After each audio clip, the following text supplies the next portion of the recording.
clowns. Construction workers? Yes. Electricians? Yes. Are you sure? Not rodeo clowns. Factory workers? Yes. Chefs? Yes. Birthday clowns? Yes. Ah, come on! Globe Life Insurance. Affordable coverage for almost everyone.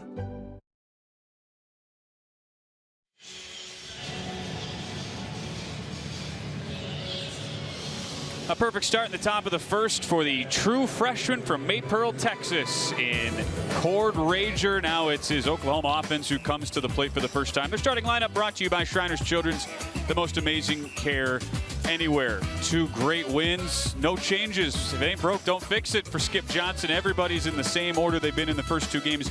Hitters 6 through 8 in the lineup. Brendan Brock, Trey Gramble, and Dayton Taki, a combined 11 of 20. 4 homers, 13 runs batted in. And Jay 6 through 8 from OU. 6 through 8 has been on fire this weekend, and what a luxury for Skip Johnson to have to fill those guys' names into the bottom of the order. Quick 0-2 hole here, though, for Jason Walk. There's a look at the redshirt freshman Lance Davis. So we saw one debutant, a true freshman, on the other side in Cord Rager. Here's another debutant, Lance Davis, who has spent a year in college baseball in the Arkansas program. Yeah, the Arkansas transfer, premium arm strength, highly sought after recruit out of high school, came out of Jonesboro, Arkansas, and he takes his craft to TCU. And Kirk Salos is super excited. He says, he worked on really simplifying his pitch selection. Guy comes in with 5 pitches. It's a fastball that he'll turn it over with a sinker as he gets the call, 3rd strike there to start the game on walk.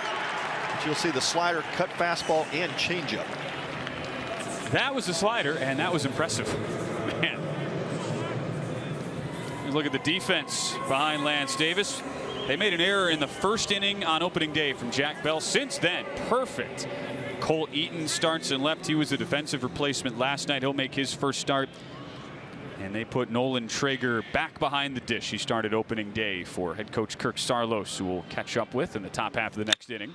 Hot shot past Jack Bell, a rifle 100 miles an hour off the bat, and after a hard turn, Camden Johnson will stay put at first base, our first hit of the night. And that ball was slicing off the bat of Johnson, and it got over to Jack Bell quick. Really just handcuffed him, nothing to do there. Didn't even slow it down before it got to the left fielder, Noah Franco. And quickly back to the infield, but Cam Johnson with the single. Brings up Deaton LaChance, and that has been what's made this Oklahoma lineup so tough throughout the weekend. As LaChance swatches a slider just outside. And mentioned 6 through 8, the ridiculous 11 and 20. Well, how about 1 through 4 in the order, Pat? Now 10 of 35. Yeah, unbelievable. Not bad Great either. start. Yep. And out in left field, Cole Eaton. Not Franco tonight. Franco came in to finish that game, got 9 outs to complete the win over Arkansas. He's got the night off from the outfield, and what an athletic outfield for the Frogs with Stroh Snyder in center and Chase Brunson in right. Those guys can just flat go get the baseball. A much deserved night off, at least in the starting lineup for Noah Franco, who was incredible. The 2-0 runner goes, pitch is low, throw is late. And this do-it-all Oklahoma offense continues to excel on the base paths as Camden Johnson has his 2nd steal of the weekend. Yeah, big jump off the pitcher Davis, and yeah, that's some great wheels out there for Johnson. You give him a jump like that, and there's not a catch in the nation that's going to throw him out.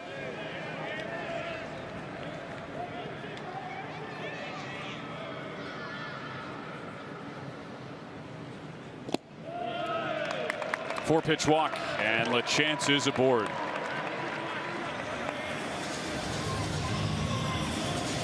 Certainly a case today, Pat, of unstoppable force meeting movable object. This awesome Oklahoma lineup that has come into the season in impeccable form against the TCU pitching staff that has been so good for so long under Kirk Saarloos, and that has displayed itself. Just 4 runs allowed in back-to-back games against Vanderbilt and Arkansas. Yeah, it's a really athletic lineup here for the Sooners. A lot of speed at the top, some big-time power bats in the middle. But they have put on an offensive display so far these past 2 games to open the season. Jackson Willits, his form scorching hot. He takes a first pitch slider on the outside half. Started the season 0 for 4.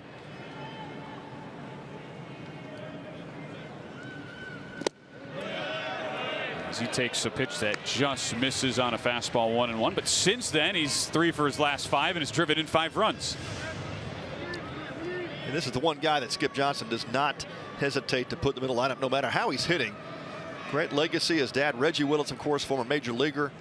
Brother came before him with the Sooner program, now playing professional baseball. And Jackson's just one of those high IQ baseball guys that really plays well what's inside his body, knows his body well, knows what he can do, and had some pop. Also a pretty good contact hitter as well. Takes on a slider down and in, and very quickly Lance Davis into a jam here. 3-1 with 2 on and 1 out.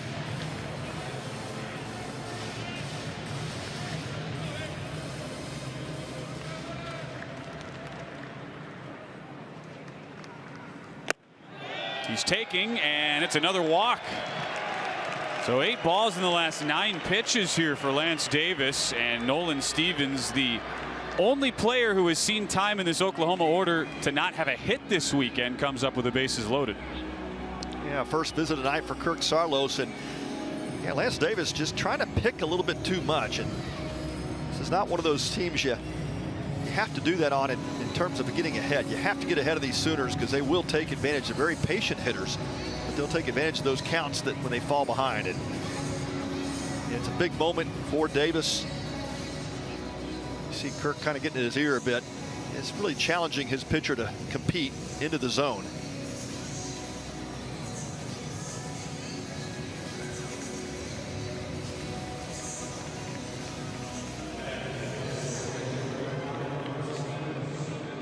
A good look at the number 45 in his debut, Lance Davis. Always so natural too, as much as it drives your coach crazy, Pat, when it's your first appearance. You want to be so fine, so perfect. Want to hit the edge, the black on every pitch, and the reality is that's great in theory, but not necessarily in practice. Yeah, you got to cut the plate in half that first pitch and really challenge to contact, and that's oftentimes when you, especially first game of the season, you're on the mound, you've got the adrenaline going, you're really trying to just settle in, and settling best when you get ahead. A shot to right center. It is down for a base hit, and Nolan Stevens has his first hit of the year. The last Sooner in the starting lineup with a base hit. It's a timely one as OU leads 1-0.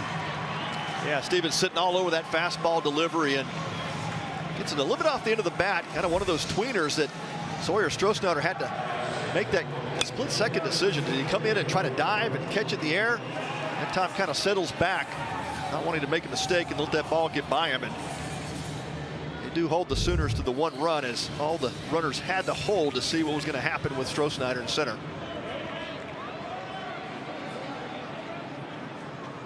Brendan Brock, he is no stranger to the bases loaded situation, is he?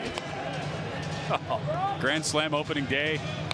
In his debut for OU, the JUCO transfer followed that up with a double multi-hit game yesterday, 5 for 8. He's behind in the count, 0-2.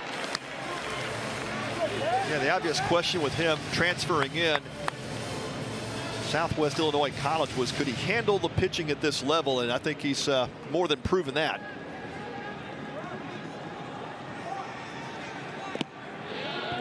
Slider down and away. So for a guy, Lance Davis, who has a lot in his arsenal, Pat, they told us coming into the year they really wanted to focus on honing in on a couple pitches, 2 or 3 that he felt good about. And so far, it's really been a lot of the fastball and the slider. See if he goes back to it. He does, and it's a chopper. Could be 2, 4, 6. Not in time on the return. Great speed by Brock to drive home a second run for OU. Yeah, a little difficulty on the transfer between Kramer and Franco. Kramer had to sit back on that chopper. It's a difficult position for that shortstop to be in. He has to come across the bag and make that snap throw, and just a slow developing play out of the gate.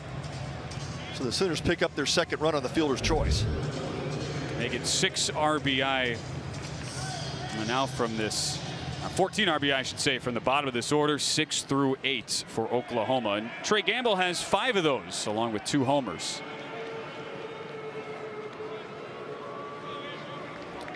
Well, Davis has to find the off-speed pitches. That's indicative of what's happened here this first inning. Just not able to command the off-speed, and Sooners are just spitting on spin at this moment. See that first pitch slider in the strike zone, but yeah, Gamble not going to off-right it. They're going to sit on fastball till he can prove he can get the slider or breaking pitch changeup over the plate.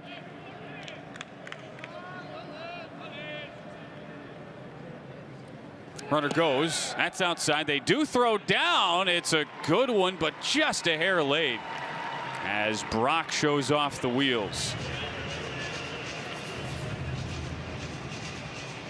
Well, Davis not paying much attention in terms of pickoff attempts, and another big jump there from Brendan Brock. It's another Sooner yet in scoring position. Willett staying put over at third. It's a 1-1 count to Trey Gamble in Oklahoma. They've jumped on everybody they've played this weekend. That's fouled off. And how about the weekend Gamble's putting together? My goodness. 4 for 5, 2 homers, 5 driven in, 4 walks. And just an .889 on base percentage through 2 games. Now, of course, he won't keep that up all year, but what a start for Gamble. High chopper played on a second out by Cole Kramer. Makes the play and ends the inning. Once again, those Sooners bats stay hot. A crooked number in the bottom of the first. Camden Johnson and Deaton LaChance each cross the plate. It's 2-0 OU heading to the second.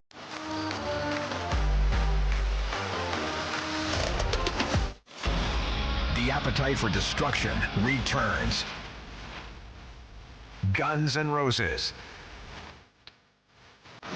World Tour 2026. One night.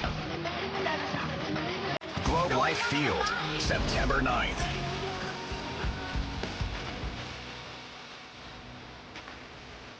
Tickets are on sale now at livenation.com.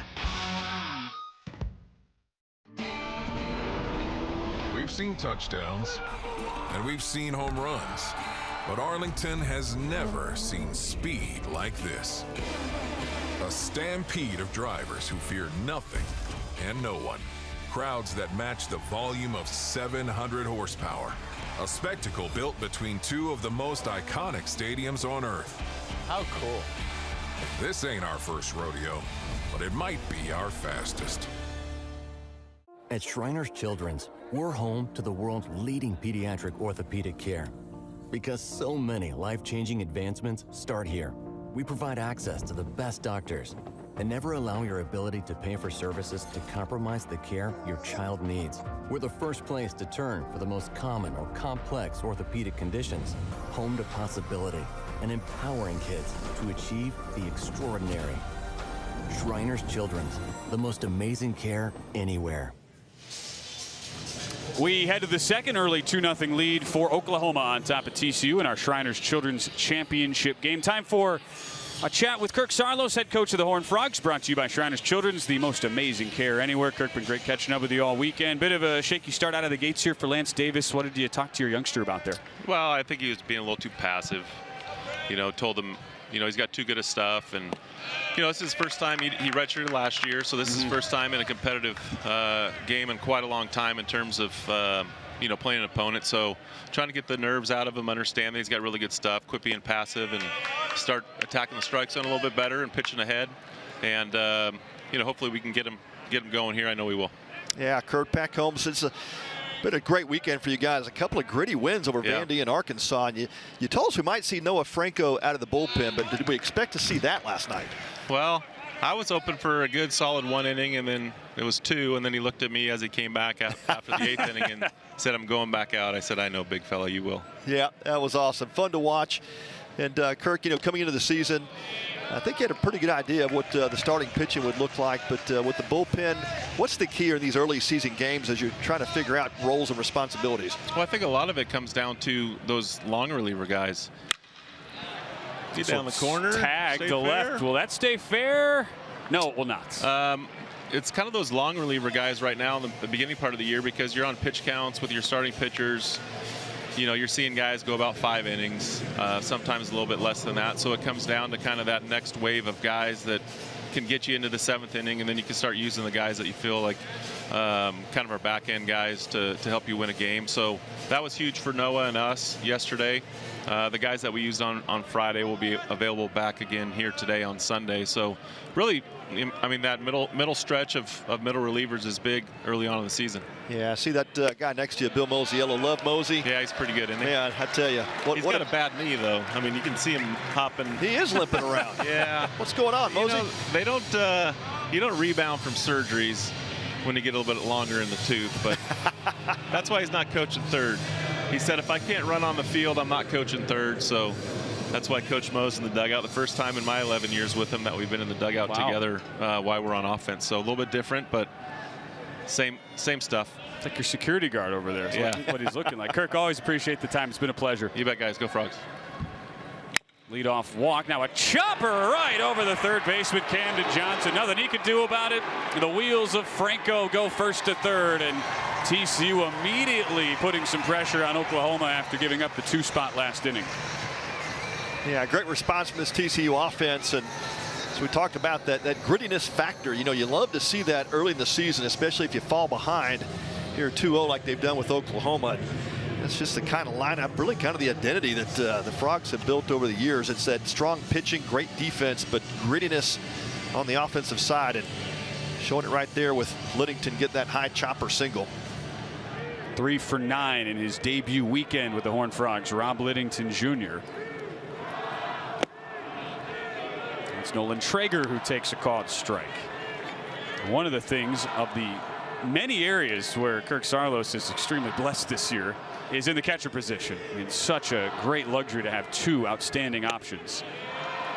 And as Traeger takes a fastball outside, they started Brady Dallimore there last night, and how well did he hold himself, Pat? I mean, in a first career start against Arkansas, and now they can give Dallimore the night off, get their veteran guy Nolan Traeger, second team all Big 12 last year, in there. Runner does go down to second. They will throw through, but an easy steal for Liddington, and it's second and third. Well, as you can imagine, you know, you got a pitcher that's 6'6" on the mound and not real quick to the plate. Pretty good jump there from Liddington at first base. Went on first movement. Nothing could be had there from the catcher to second base. Just a tough throw off the kneecaps. Blocked out by Deaton LaChance, and it's 2-2.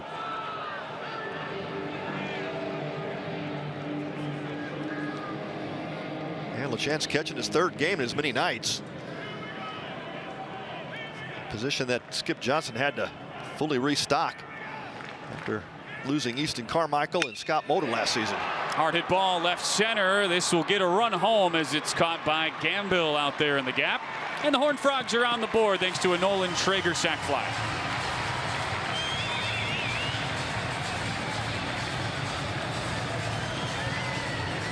And just a veteran hitter that doesn't give in there. Just goes with the pitch. Good job of getting it deep to the outfield. Easy run and score for Franco from third base.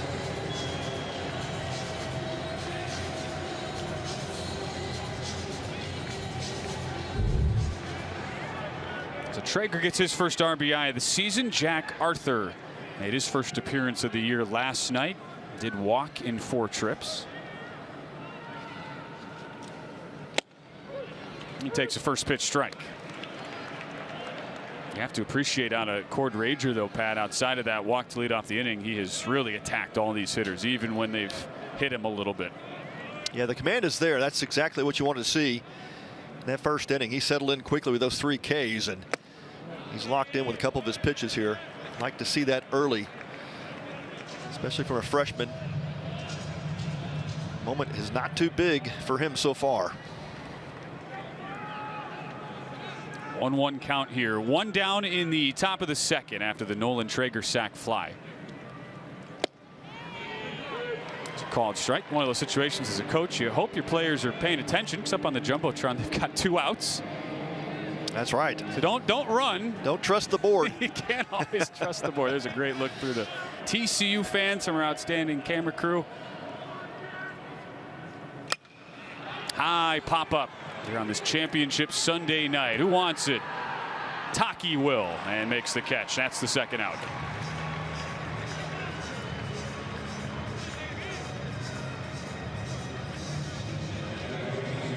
That brings up Jack Bell. It's part of this really dynamic Horned Frogs roster that has so many of the talented sophomores coming back from their freshman seasons last year, as that heralded recruiting class was, but also a lot of vets, and Jack Bell is one of them.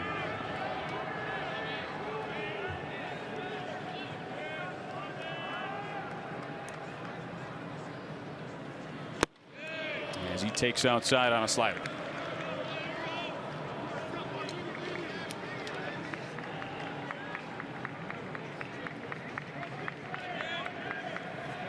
This is Oklahoma's first chance to play a night game. They had the tournament opener Friday morning here in Arlington.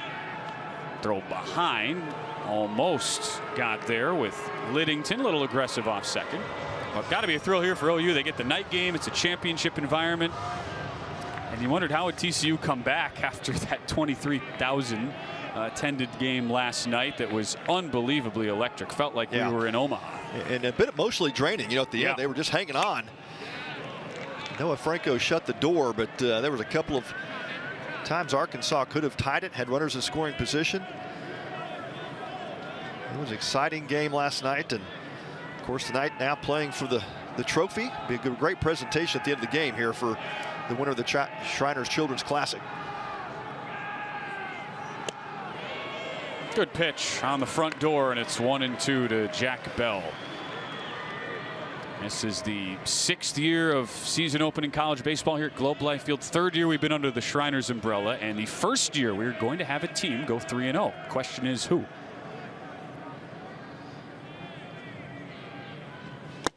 Upstairs, 2-2. Yeah, Rager has spotted a slider and a curveball here in this sequence to Jack Bell. See if he goes back to it. Had great command of both those pitches so far.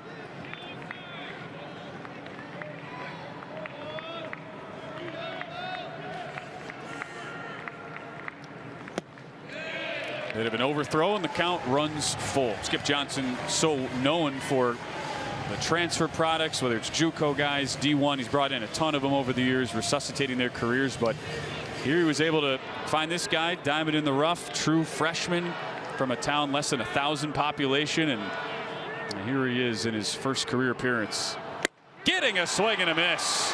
What a bounce back from Rager. The leadoff walk does come around to score in Lucas Franco, but Rager retires the final 3 in the inning.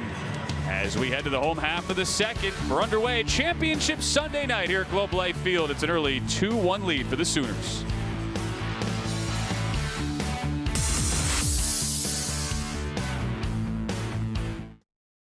Every shot starts with belief. Something extraordinary can happen. Shriners Children's provides hope, healing, and the chance to dream big. They never allow the ability to pay to compromise the care children receive. Shriners Children's empowers the extraordinary, and you can too. Join me in supporting this life-changing cause and help provide the most amazing care anywhere.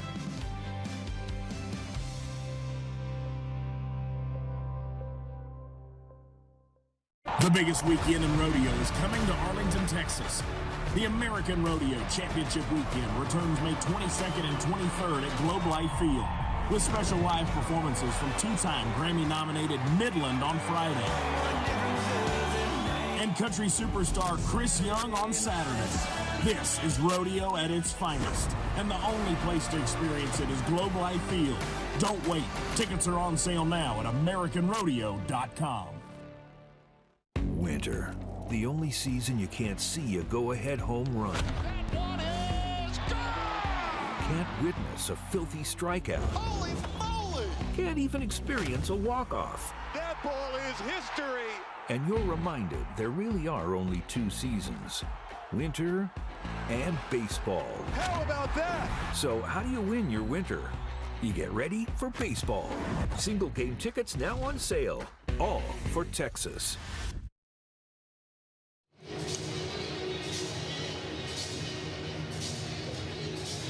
TCU and Oklahoma. A great battle of former Big 12 teams as we're underway. An early 2-1 lead for the Sooners in the bottom of the second, who have really had TCU's number, Pat, here. They've won 6 straight in this series, including the only meeting they ever had at Globe Life in the Big 12 tournament back in 2024. Yeah, a couple of Big 12 foes, and OU has been dominant those past number of meetings, but always a great matchup with these two teams.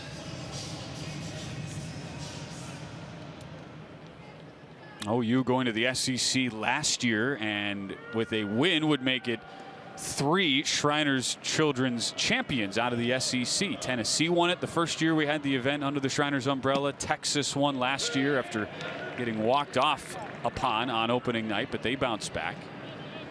Dayton Taki here starting this bottom of the second. I'm just happy we don't have to go to the run differential. That's how we had to decide this tournament. That's the right. last 2 years.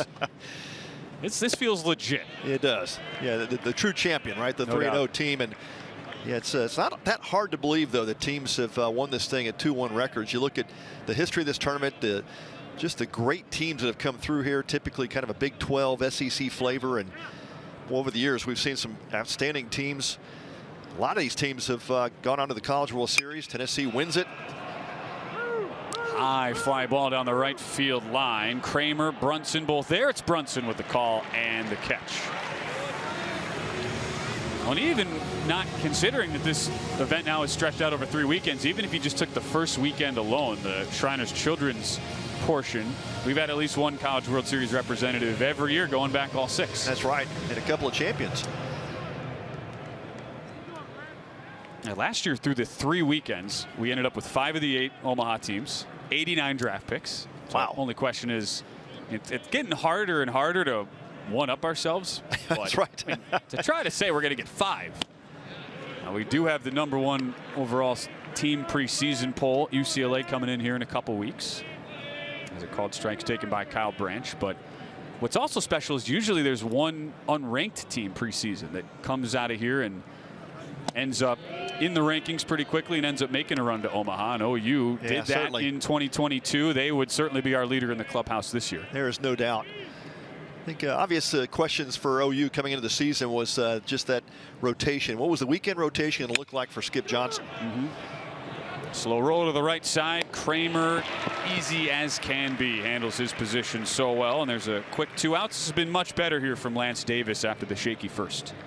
Yeah, much better dialed into the strike zone, establishing the breaking ball early on against Taki, and now starting to settle down a bit. And I can tell you, it just doesn't matter, opening weekend, your opening start of the season, the nerves are there. Just a matter how quickly you can really dial it into the glove and just settle down. The breathing helps, certainly the focus. And sometimes working yourself out of a jam, that'll get your attention really quick. 1-0 here to Jason Walk. And get that blood pressure up right away. Slider in there for a strike. You were in all sorts of roles in different staffs. What was the hardest? Was it being the 5th starter where you had to wait the longest, or was it opening day? Yeah, I think just knowing the role, that really helped. You, of course, Major League a little bit different in terms of you kind of get figured out in spring training who's going to start where. As Walk keeps the inning alive, continues his big weekend, 3rd hit in 10 trips, and is always a threat to run. That's a good point, though, just knowing where you're going to be. Yeah, just erase the unknown. There's a fear there, obviously. And then, for college staffs, I think hearing Kirk Sarlo's talk on the coaches call, really wanting college baseball to give them a little bit more time before the season starts. That would certainly help identify responsibilities and roles in the bullpen, but also for just the health of the players and the pitchers as they're trying to get loose, build that arm strength up. Do a lot of work in the fall, but then you have that shutdown period in December. Basically, coaches don't get to even see their players for an entire month. Then they come back in January and you've just got a few short weeks to get ready.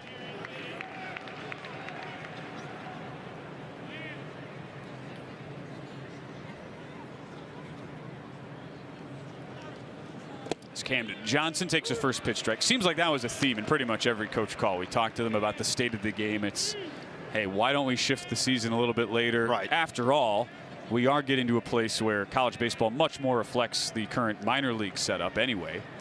Fewer and fewer guys are getting drafted out of high school, or if they are, they're still coming to the college ball level anyway. That's right. Just ask any Northern team how you want to play in February. That's sure. Even some of these teams just trying to get outdoors to have practices. I mean, we had an ice storm blew through Dallas just a couple of weeks ago, shut everything down for a week. So there are those challenges as well. Johnson, big wave and a miss. Pull of the string by Lance Davis, and it's 0-2. Yeah, starting to get a feel for the off speed. Good change up there, and Jason Walk at first base. Should be taken off here, I would imagine, on the 0-2, 1-2. May wait for one more pitch. 0-2, not a great count to run on. He will wait, and it's fouled off. It's pretty shocking to see Walk get thrown out earlier this weekend. He was an 18 stolen base man last year, tied for the team lead, and then they brought in this guy to follow him up in the order, Camden Johnson, transfer from Wichita State, who has incredible speed along with great defense. Yeah, Lance Davis not especially quick to the plate. He's about a 1.5. He's going to put a little pressure on Nolan Traeger to get rid of it quickly if Walk does go. Yeah, you see Davis shaking off. He doesn't like the pitch call from the dugout. They do allow Traeger to call pitches, and he does get suggestions, of course, from Kirk Sarlos, but they got great trust in that TCU catcher. Just a big-time veteran behind the dish. No shock that here we are, premier college baseball showcase of the season, and two of the only teams in college baseball here who let their catchers call pitches. Ryder Helfrich of Arkansas and Nolan Traeger, as you're talking about. High fly ball. Will it stay fair? It will! Off the pole! Camden Johnson goes yard, and it's 4-1 Oklahoma.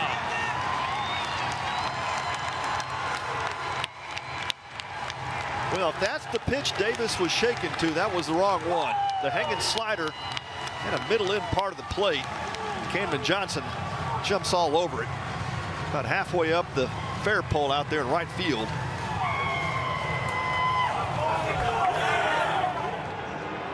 Well, a lot of folks like to refer to it as a foul pole, but when it hits the pole, it's fair. And it does just that. Right above that Chick-fil-A sign, and get a no doubter. The only question was if it was going to stay fair or not. That ball was hooking hard. But he takes it home for a 2-run homer. Right off the fair sign in the fair pole. There you go. There you go. Yeah. Man, this Oklahoma lineup. I mean, what more could you ask for opening weekend? A chance off the end of the bat to shallow left. Eaton settles under it and makes the catch. This Oklahoma lineup continues to be on a tear. A 20-4 aggregate scoreline. Their first two games, they've put up back-to-back crooked numbers to start this one. And Camden Johnson, his first homer as a Sooner, off the pole and right. OU by 3.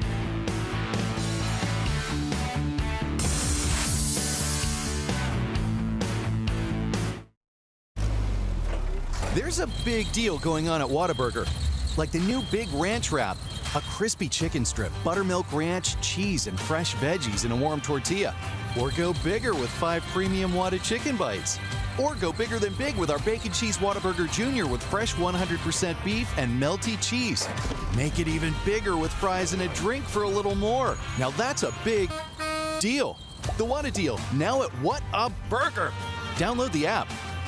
Naylor Industries and their dedicated Amegy business banker work together to put the us in business banking, focusing on their business needs with lightning speed. Now it's your turn with your own dedicated Amegy business banker with banking experience in your industry. Because you're more than a customer, we're more than a bank, and together we'll help put your business on solid financial footing with comprehensive financing options, earned interest on your accounts, and yes, a banking partner who is just as invested in your growth as you are. Here we collaborate. Here you grow. Forrest Frank, the Jesus Generation Tour. Live in a 360 in the round experience. With special guests Tori Kelly, Corey Asbury, plus the Figs. On sale now at ForrestFrank.com. Don't miss the Jesus Generation Tour with Forrest Frank. Jesus is coming back. Produced by TPR.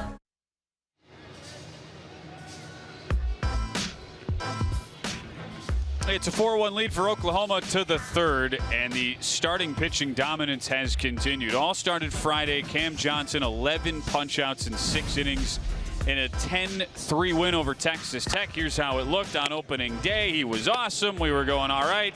He's got the command figured out, Pat. Then it carried over into Saturday, and L.J. Mercurius somehow one-upped him with 12 strikeouts. Yeah, he said, okay, I'll do you one better than that. But, man, what a job these starting 3 have done for Oklahoma. Rager with 4 already in a couple of innings. These are some power arms, and not only power arms, but some really good stuff behind the fastball. And each of these 3 has been really impressive. Great start here for Rager as well. And they've all been working ahead. Rager with the first pitch strike, now misses with a slider just outside to Cole Eaton in his first AB of the year. Came in as a defensive replacement late last night.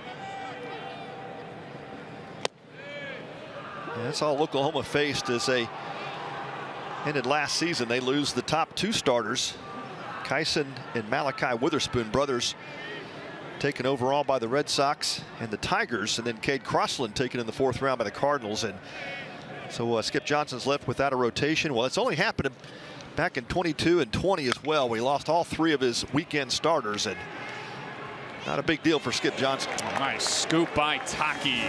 A low throw there from Jackson Willits, and Rager gets some help from his defense.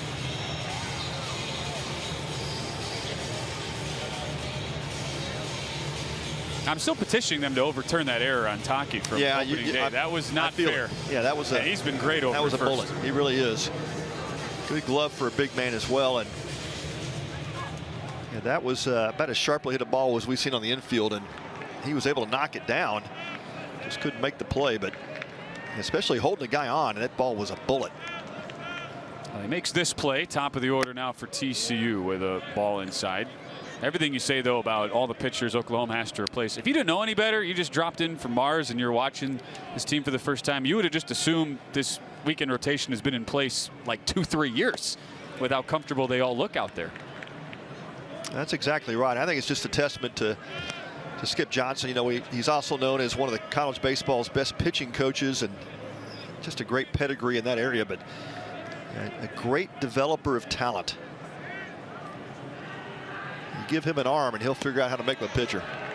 And the rare 3-ball counts we have seen, only the second so far, as Rager starts his second time through the order, and Cole Kramer, who struck out looking to begin the game. The guy the Frogs call Grandpa. He's been around the program a while. It's a called strike. Love to have a Cole Kramer in your lineup and in the clubhouse, especially. Just a great leader. High pop up here. Long run for Walk and for Stevens, but it's Jason Walk, the center fielder, who makes the catch, and Rager battles back after falling behind 3-0. And nothing coming easy against this Oklahoma staff. Forces you. We saw this from Texas Tech Friday and Oklahoma State Saturday. Trying to be aggressive, trying to get the pitchers out of their comfort zone. It was just an easier said than done sort of thing. Yeah, it's 3 really good quality arms in the rotation. I think what you're looking at too is as these guys mature, get a couple more starts under the belt, a lot remains to be seen, but certainly the talent's there. We've seen that first couple of starts here. And Cole Rager, if he continues the way he's going, well, Skip Johnson's going to come out of here with a lot of questions answered in terms of, can these guys, these 3 new starters, handle the pressure? As a look at Skip, we'll talk with him in the home half of the next inning. His Sooners have been dialed in. Sawyer Stroh-Snyder, big wave and a miss way out in front, and it's 0-2. And with Oklahoma, you knew the offense was going to be a lead. It's just a matter of starting pitchers coming through, and they're going to make a lot of noise in the SEC.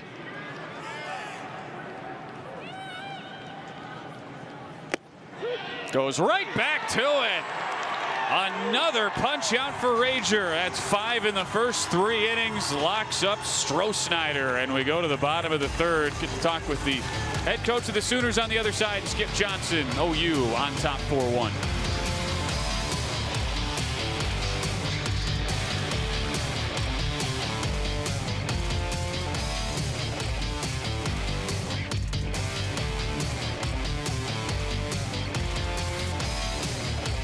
Woodcraft and their dedicated Amagi business banker work together to put the us in business banking, creating a long-lasting relationship with open and quick communication. Now it's your turn with your own dedicated Amagi business banker with banking experience in your industry, because you're more than a customer. We're more than a bank, and together we'll work to help put your business on solid financial footing with comprehensive financing options, earned interest on your accounts, and yes, the support you need to reach your business goals faster. Here we collaborate. Here you grow. Every at-bat. That one is gone! Every pitch. Got him swinging! Every angle. He will score, and the Rangers are in front! From pregame to postgame. From the truck to the booth. I hope you're fired up at home, sitting on the couch watching your favorite baseball team. It all starts here. Rangers Sports Network, the official home of Rangers baseball.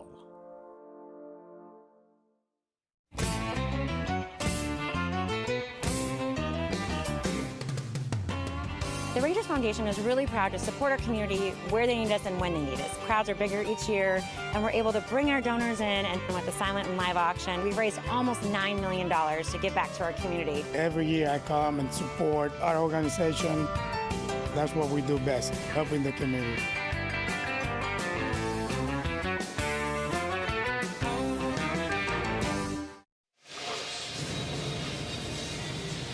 Sooner fans on hand, enjoying a great weekend so far. OU up 4-1. We head to the bottom of the third. Check in again with ninth-year head coach Skip Johnson with Oklahoma as we start this home half of the third. Skip, thanks again for doing this. Cord Rager off to a great start. First off, where does he rank on, you've been around the game a long time, all-time great baseball names? Cord's got to be up there, right? Oh, yeah, for sure. No doubt about that. And how did you find him? A great high school pickup you guys got. Well, I went to a rodeo, and he was roping, and he was bulldogging off of a horse, and they said he was a left-handed pitcher, so I went out and found him and got him here. Now, you know, Coach Rayleigh and Coach Butler saw him, and that's a good. I love it, Skip. Well, you know, the big question mark coming into the season was rebuilding this starting rotation, and I got to tell you, Skip, between Johnson and Mercurius and now Rager, I think you've answered that question. Well, I mean, good pitchers make good pitching coaches, no doubt about that. And you know, Coach Butler and Coach Rayleigh and Coach Willis, you know, recruit, and we also recruit as well. And just trying to find the guys that are right fit, and that's the biggest thing for us. And just try to make them better. I mean, that's the biggest deal. Yeah. Get down. Get over. I just hung up there. Yeah.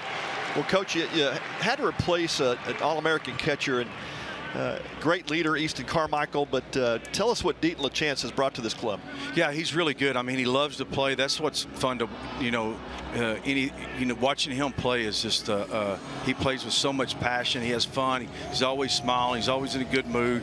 He's sometimes he gets mad when he has a bad at bat, but that's what's so refreshing. He has fun and gets after it. Skip Johnson, go to your local rodeo. Maybe he'll show up. Yeah. Good to see you, Coach. Appreciate it. Thanks, Coach. All right, thanks, guys. Bye. Nolan Stevens digging in after Jackson Willits flies out to left. And a lot of work for Cole Eaton. Stepped in, then went back and is able to track it down. A couple of hard hit balls for the first two outs of the third. Ben, I saw the look on your face for just a split second. You were buying into the rodeo store. I really wanted to believe it. Like, there's no way, but this would be awesome. Yeah. This would be peak. The 6'6" rodeo star, right? Yeah. The Roper, yeah. Awesome. You don't see many of those guys out there. Now, I went to my first rodeo outside of Bryce Canyon in Utah. It's about 12 on a family trip. And Bryce Canyon in the summer, very popular with tourists who go out to see the national parks.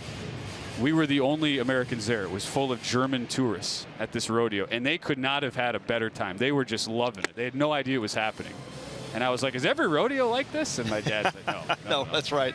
But it was my first, and I'll never forget it. Well, I've been to Las Vegas last 2 years watching the NFR finals, and I coach one of the steer wrestlers out there. A guy named, so Ranger's a great baseball name. How about Rowdy Parrott for a steer wrestler? Oh, yeah, there you go. Come on. That's awesome.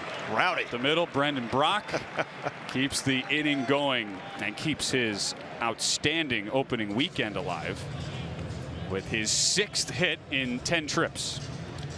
Yeah, what a find again for Skip Johnson. I mean, Brock's a guy you may see as a backup catcher at some point. He's just a versatile guy, super athlete. But you're not going to be able to keep his bat in the lineup. And it's one of the the risk you take having both of your catchers in the lineup at the same time, and one goes down, but Brock can put the pads on and take the gear if needed. But man, he is on a roll. And now Trey Gamble, if it were not for Brock, you'd probably say Gamble's the hottest hitter in this lineup. 4 for 6 with a couple homers in the first 2+ games. Although it feels like a moot argument, even trying to go, okay, who is the best hitter right now in this OU lineup? Because they've all been mashed. They're all pretty much on fire, but Gamble's been a little bit more special, and yeah, great bat-to-ball skills. I mean, he's a good contact hitter, and we've seen the pop already. A couple of home runs in the tournament. Fastball outside. It's a great example of how you don't need to be one of these free swinging guys to have pop. You can be disciplined. Yeah, you can he really wait for is. your pitch, and nobody exemplifies that more than Trey Gamble. Yeah, he works pitchers over, and that's the problem. You get a guy like that that's disciplined, but has that pop along with it. Good slider there, just missed. A lot of hitters sitting 2-0. They would take a Big Bertha-like hack at that one, but not Trey Gamble. Let's it go, and it's 3-0. And you can see Davis really pitching careful to him, and it's the hot guy in the lineup. You get the scouting report. You say this is a guy we don't want to give in to tonight. Works it to 3-1. Lance Davis had a spotty first inning of work. Couple walks, got out of it, was off to a good start, retired the first 2 in the last inning, but a 2-out single, then a homer to Camden Johnson made it 4-1. Runner goes, pitches in there for a strike, and the throw skips into center field. Brock on his horse into third. And Bell had to do a good job just to stop that ball from nearly getting past him. Little 2-out rally here for the Sooners.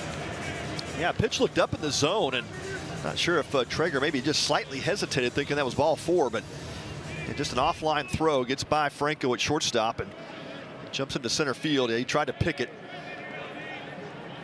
couldn't quite get there, and Brock easily to third base. Brock with stolen bases both times he's reached, then an E2 on the throw from Traeger. Tapper, tough play if it's fair. It is. The throw is just in time. Great job by Davis after a slight bobble. And he works around that 2-out hit, stolen base, and error to retire the side. And the first 0 put up on the board by Lance Davis. To the 4th we go. It's Oklahoma on top by 3.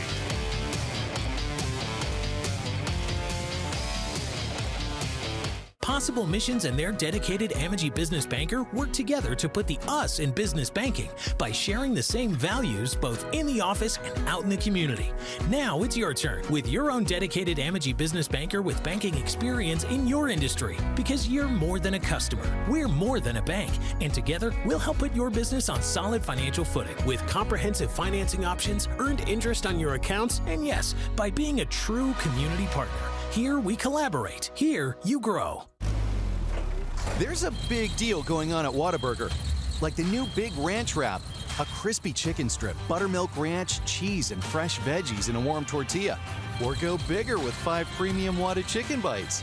Or go bigger than big with our Bacon Cheese Whataburger Jr. with fresh 100% beef and melty cheese. Make it even bigger with fries and a drink for a little more. Now that's a big deal. The Whata Deal, now at What a Burger. Download the app. Every shot starts with belief. Something extraordinary can happen. Shriners Children's provides hope, healing, and the chance to dream big. They never allow the ability to pay to compromise the care children receive. Shriners Children's empowers the extraordinary, and you can too. Join me in supporting this life-changing cause and help provide the most amazing care anywhere.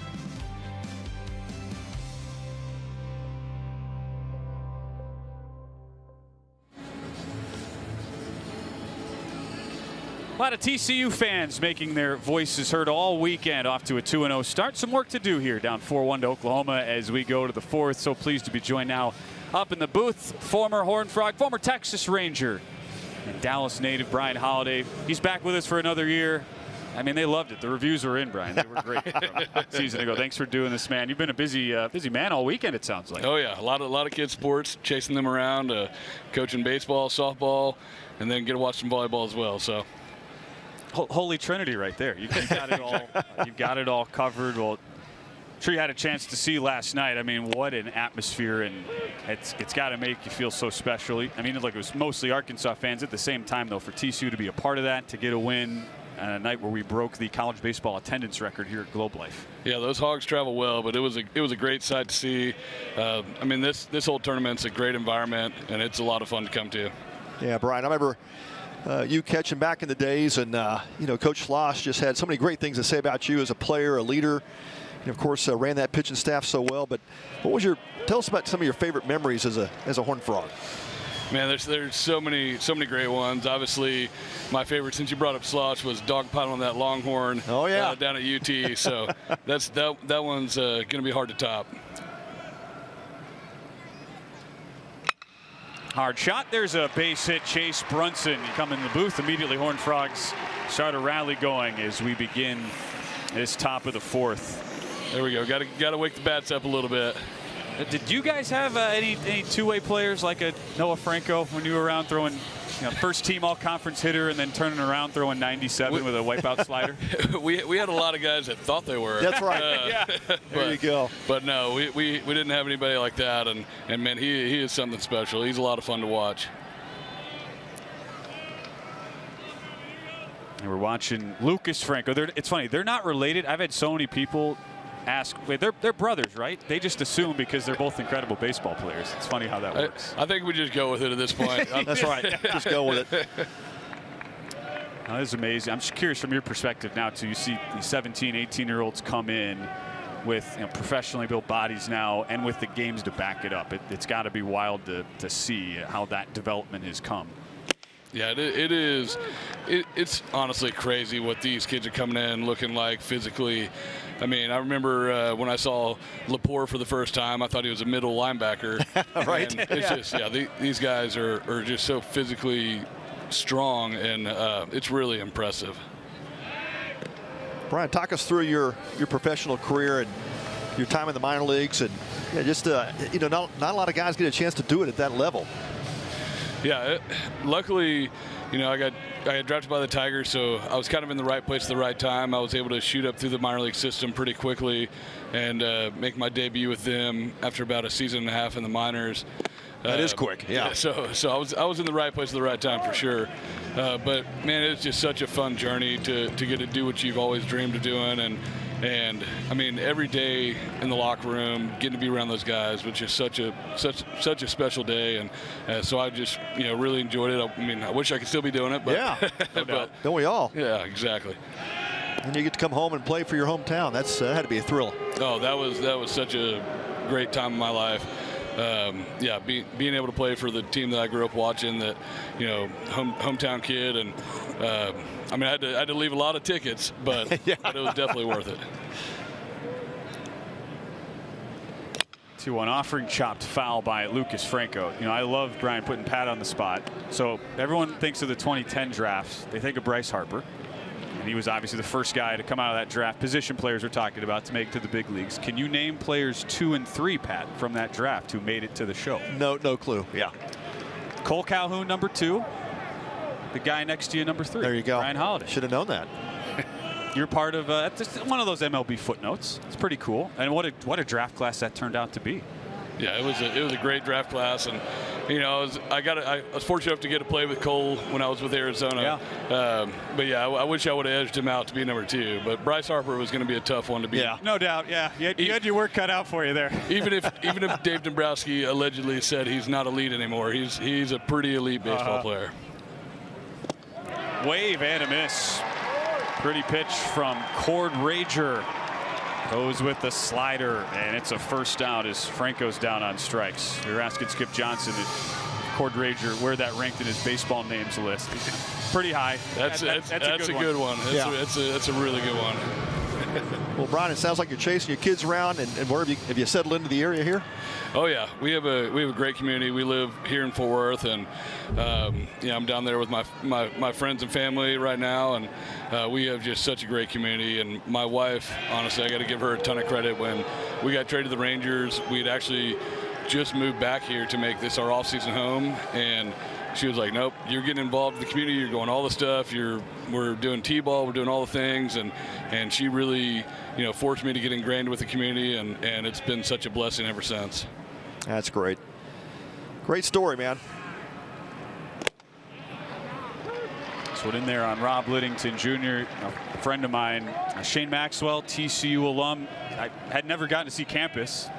Showed me around today. I mean, perfect Sunday to check it out. I just couldn't believe for a school that's always kind of been known for being the smaller of its Texas counterparts, just how in great shape that campus is. I'm just fascinated from your perspective, right? Go to school and see how everything is developed there. They're now talking about adding on to Lupton Stadium here, currently looking into all the research behind that. Just what's that like going back on campus, seeing all the development there? Well, I kind of never left. We live about a mile from campus, and so it's awesome driving by it all the time.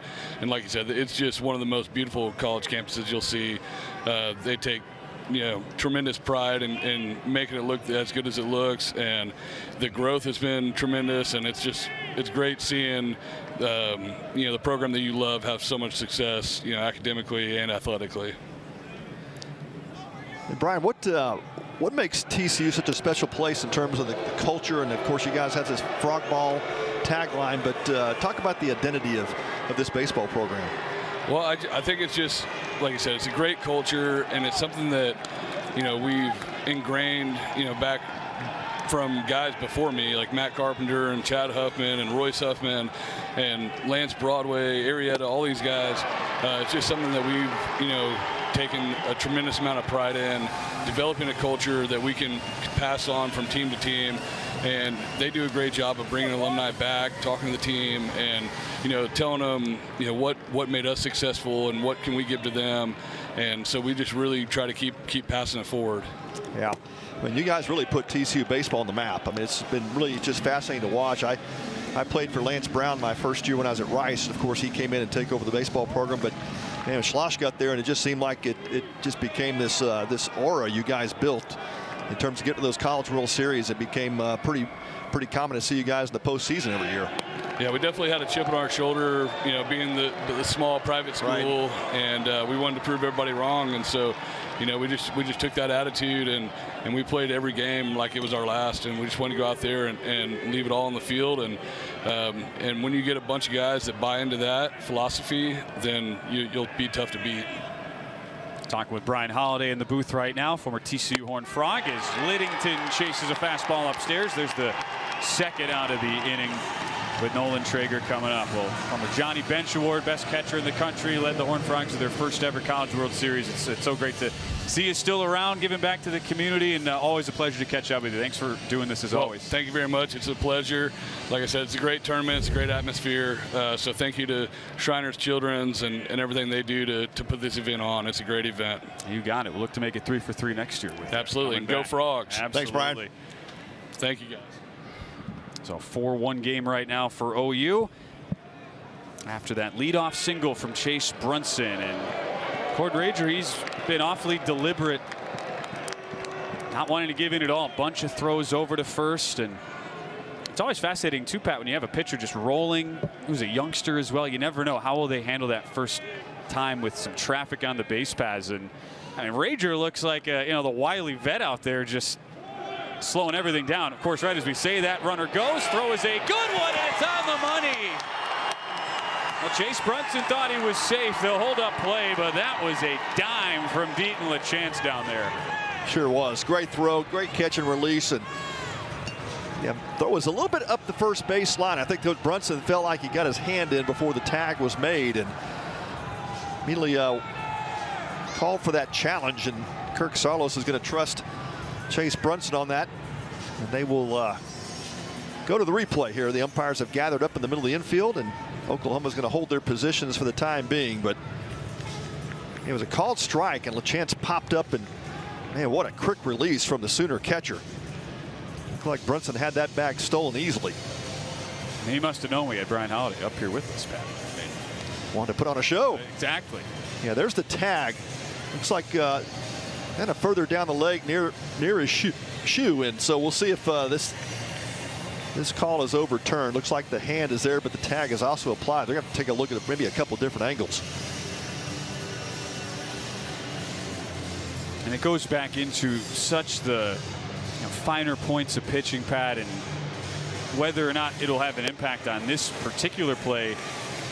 Was that deliberate approach from Rager? Was that enough to maybe just slow down the lead or the start from Brunson, even just by 1/10 of a second? That could have made the difference here. Yeah, certainly could. And you saw Lachance just pop up. The pitch was up, so it kind of got him out of his crouch early. Second base umpire John Brammer made the call. It looks like that glove does hit the outside of his pant before the hand is on there. Yeah, it's tough to tell. That's a tough angle, but yeah, the question is going to be, even if Brunson felt like he was safe, is there enough video evidence to overturn it? You're taking a look at a couple of different angles there. The center field camera, the first base camera. That's the camera from behind the plate.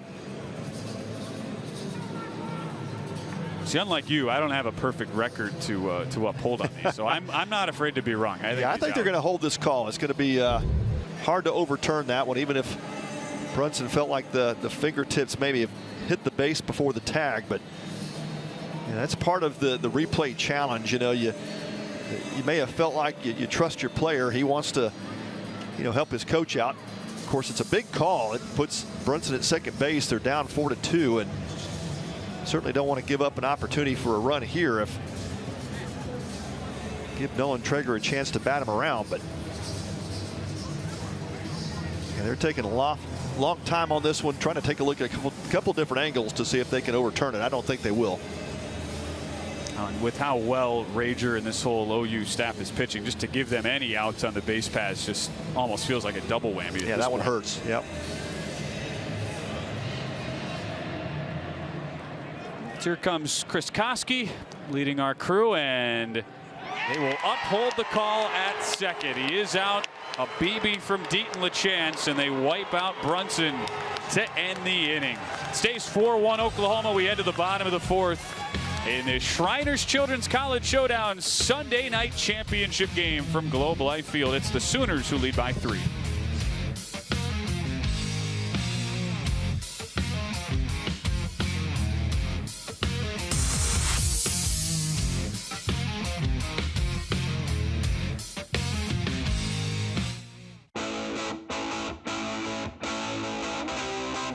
How are you, buddy? Good, how are you? I'm doing good. Coach Sarlos. Nice to meet you. Nice to meet you. Fisher being around, it's really neat and cool because, he's 12 years old, about to turn 13. Baseball player, shortstop, football player, quarterback. So really, really good athlete. What happened? So I was playing football, ran a QB sneak, fell on my wrist, and I broke my growth plate. I was thinking I'm either to ruin my sports career. Shriners was really an answer to prayer because we weren't sure what the next step was. Walking in knowing their goal was to get him back in the game was all we needed to feel like we were in the right place. Shriners Children's is a global leader in sports injuries and rehabilitation.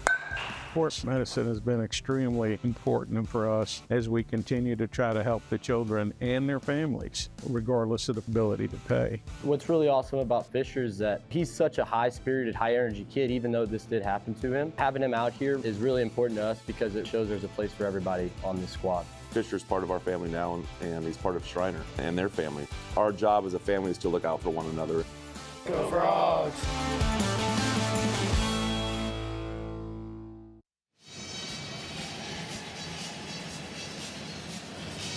6 remarkable kids have each teamed up with a participating university for the Shriners Children's College Showdown Team Fundraising Challenge all weekend long. Teams compete to see which fan base can raise the most money in support of Shriners Children's. Scan the QR code on your screen or visit shrinersshowdown.org to donate in honor of your favorite team today. There's still time, folks. And we have just exploded through all the previous records, Pat. Usually it was a good weekend, and we get to 100,000, 150. How about 262? Wow. Heading into our final game tonight, Arkansas leaders in the clubhouse. Oklahoma 3rd and TCU 5th in those donation standings you see out there in center field. Gotta love it. Great fan support, and thanks for opening up your checkbooks and your wallets great cause here for Shriners Children's. 100%. Meanwhile, new pitcher into the fray for TCU, Trevor Baumler. Candidate to become a weekend starter at some point. 13 appearances with 8 starts last year. Had a really good summer in the Cape Cod League, and he enters in the bottom of the 4th. Called strike to Dayton Taki. Yeah, Baumler a strike thrower and not an overpowering fastball. He'll sit low 90s with it, but great off-speed deliveries to complement it. Throws a lot of strikes. Just outside on 1-1. That was an up and down debut for Lance Davis. At least was able to get a 0 on the board in the 3rd inning. Those first couple, though, a little shaky, but not a shock for a guy who had spent an entire season redshirting. His first full game action, as that one's in there for a strike in over a year. You figure better days ahead for Davis, who's got tantalizing stuff. No doubt, we've talked about all weekend just the Oklahoma offense is creating havoc against pitching staffs this weekend, and you make a mistake in the zone and they have a penchant for making it hurt. And they certainly did today with Lance Davis. Just a couple of mistakes in the zone. Fell behind a few times that first inning. Just really had trouble settling in. Oklahoma took advantage of it.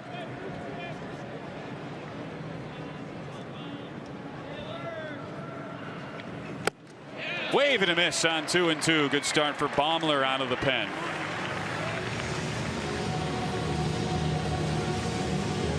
And that time went upstairs with the 4-seam fastball, and Taki went chasing. Yeah, good setup. A couple of good off-speed pitches early in that count.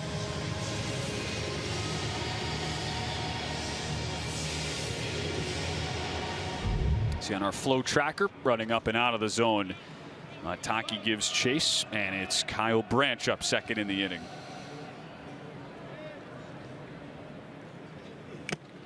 A foul tip, strike 1. Well, last year Baumler ended the season. He was in a rotation battle looking to get into that Sunday starter mold, but he had Cademan Parker, was an experienced guy, ended up kind of winning that job over him. We did see Baumler here.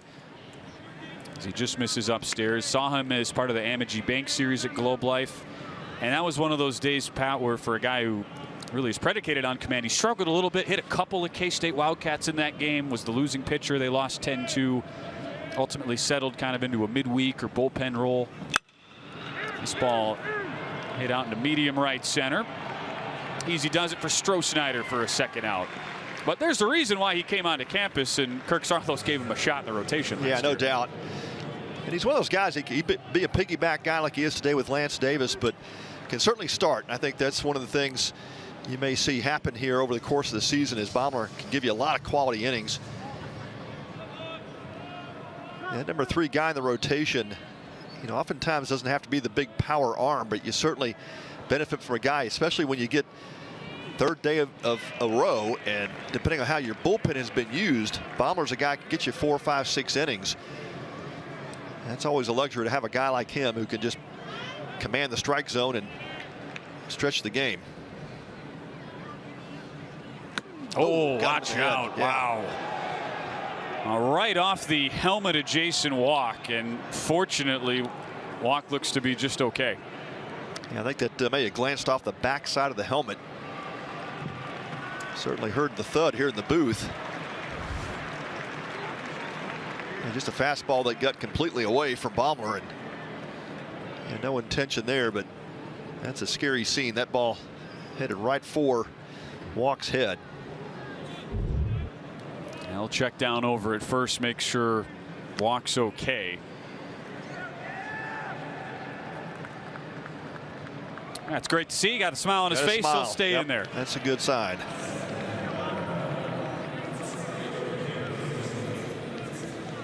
On the second inning, Walk reached with 2 outs, and it set up Camden Johnson, who hit one off the pole down the right field line. That was the last score in this game. OU with crooked numbers in the 1st and 2nd innings. They lead it 4-1 here, bottom of the 4th.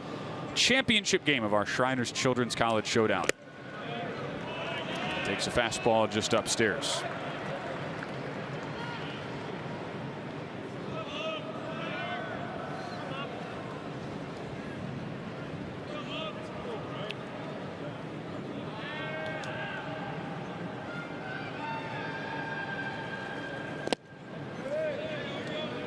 runs outside, 2-0. So we ended the day, Pat, saying hitters 1 through 4 in the lineup. 9 of 34, 6 RBI for Oklahoma. Been so solid. Well, you look at it today. 3 hits, a homer, 2 walks, a hit by pitch, and we are just starting the 3rd time through the order. Yeah, I think they were getting a little, a little jealous of that 6, 7, 8 lineup. Hey guys, we got to start pulling our weight up here. Yeah, the big home run from Camden Johnson, his last at bat that hugged the foul line, did hit the foul pole.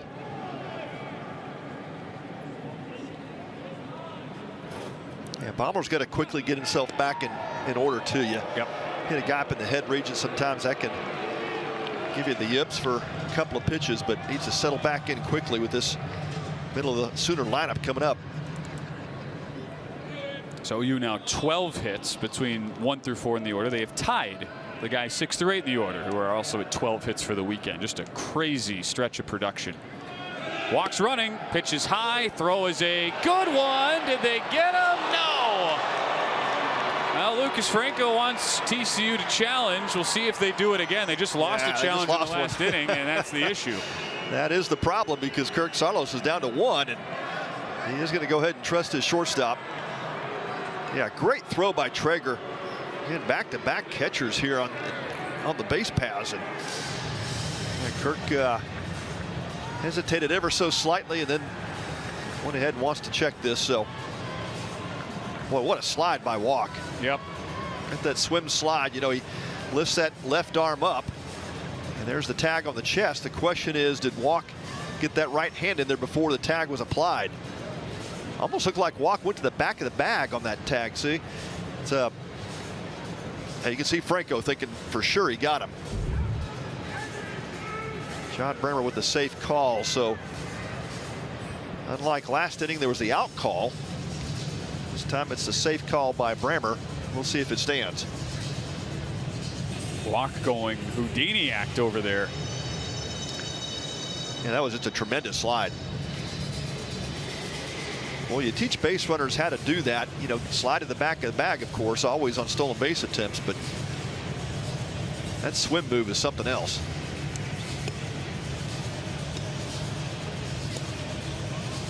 That's pretty rare, too, that you see Coach run out of challenges here before you even reach the 5th inning, but it's one of those gray areas, too, for Kirk Saarloos. It's like you're already down 3 runs. It's one of those plays we so often see a great play defensively, and throwing out the best base stealer in Jason Walk would certainly fit that bill. It can work so much in positive momentum for you on the other side. Is it worth going right back to the well on the challenge and risk being out of them? That's right. And it's early in this game, a lot of game left, and you could have a really close play at the plate. They would not be able to challenge that should that come to pass, but yeah, certainly with John Walk, you want to keep him off second base. Single is going to easily score him, and so it's a key spot in the game as well. You know, you're down 3 runs, bottom of the 4th inning. You just can't let this game get too far away from you. Yeah, the hand has not yet touched the base, and there's the glove on the chest.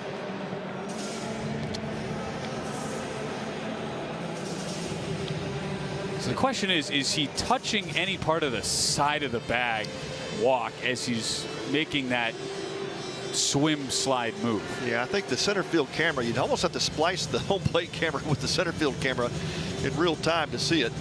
Got to put both those replays together, because we saw the tag of the chest. It looked like the hand was maybe sliding beyond the bag.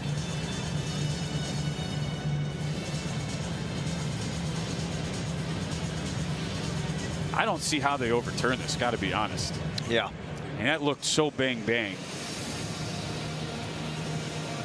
And a frustrating sequence here if you're a Horned Frog fan. You've had a couple of 50-50 calls go against you, and you could potentially be out of challenges here if this one doesn't go your way. Yeah, again, a long time in the replay booth here to try to decipher this out or safe call. It's almost just like the call we had last inning on the stolen base attempt. It's probably the call on the field is going to stand because there's just not enough evidence to overturn it. I'm going to go in that direction. I'm with you. Kirk Saarloos looking on.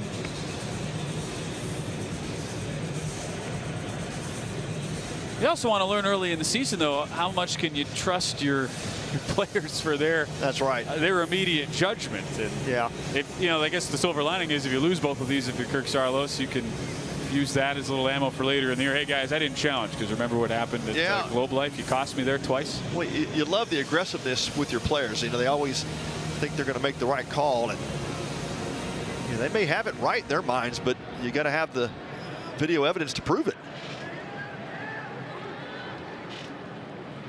Oh no, it's overturned. No, that was the confirmed, that was the call on the field. Yeah. I thought he was going to make an out call, and he kind of faked this out. Safe was the original call, and that is what is confirmed. So we got it right. I think this was probably a case that just stands. Yeah, I think the same as last inning. It's just not enough, replay evidence to overturn the call. So Brammer is 2-0, the umpire on the field. Yep. Ball now, and it's 3-1. That kind of reminded me of the old NFL ref Mike Carey, who loved to kind of fake out fans a little bit. He'd be like holding, everybody would boo. Defense, and everybody would go crazy. Ball 4, they throw back, and it's a bad throw. A second E2 on Nolan Traeger. That's what Walk can do to you out on the base pass. Such an aggressive runner with that secondary lead. So Johnson walks, and Walk heads to third. Yeah, ill-advised throw here from Traeger. Walk was dancing off the bag, but got back in plenty of time, and just a high-risk play from the Horned Frog catcher. Just did not work out that time, and again, Franco trying to dive across to knock it down and couldn't quite get to it.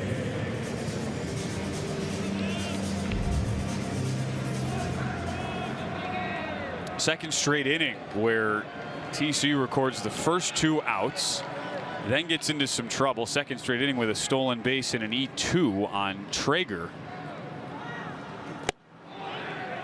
Deaton LaChance in a big spot.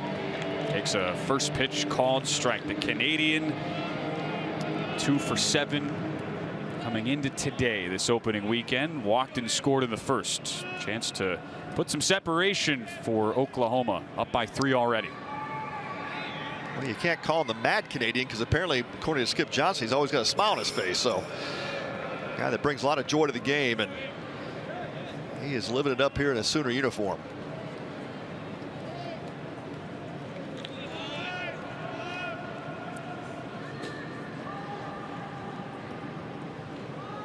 Runner goes down the line, fair.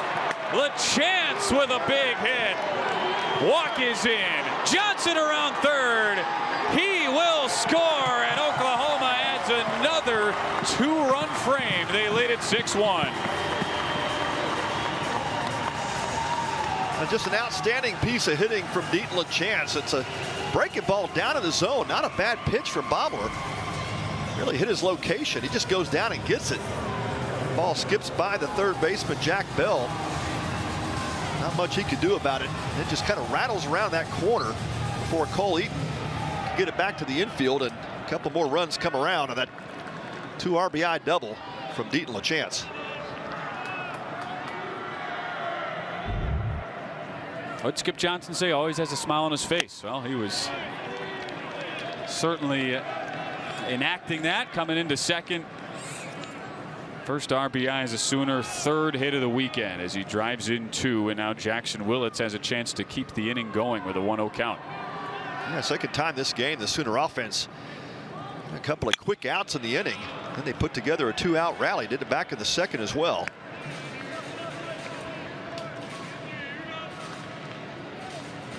It's got to be demoralizing too from a pitching staff perspective.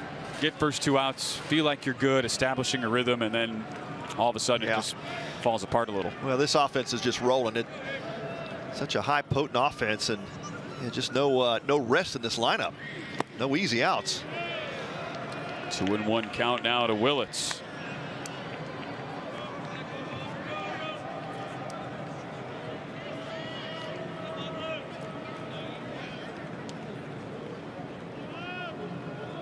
One of 2 returning position players to start all 60 games for Oklahoma last year.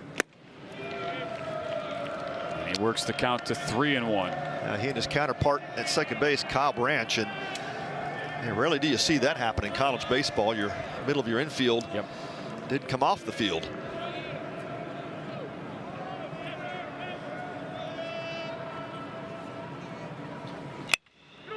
A frozen rope. That one's down the line.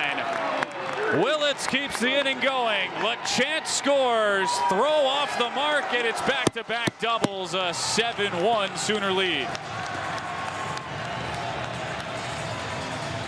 Well, this pitch gets into the handle of Jackson Willits, but just showing some muscle here. He just muscles that ball down the first baseline and just bounces over the glove of Rob Liddington. Made a diving attempt for it. He actually got jammed on that pitch. It just shows you how strong Willits is.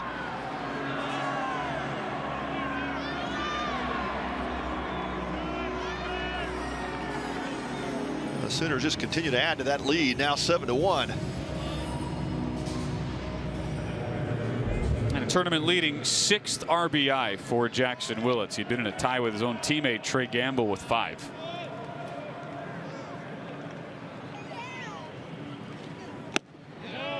Olin Stevens watches that slider just miss inside.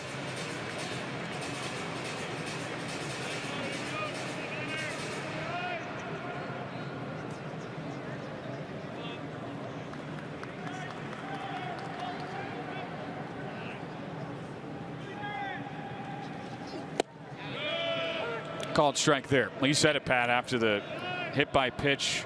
Trevor Baumler hit Jason Walk in the back of the helmet. Said he had to settle down, and then you get the long review. Just feels like he hasn't been able to get back into that rhythm. Kind of lost that rhythm there with the hit batter. That was a long review, at least 2 or 3 minutes.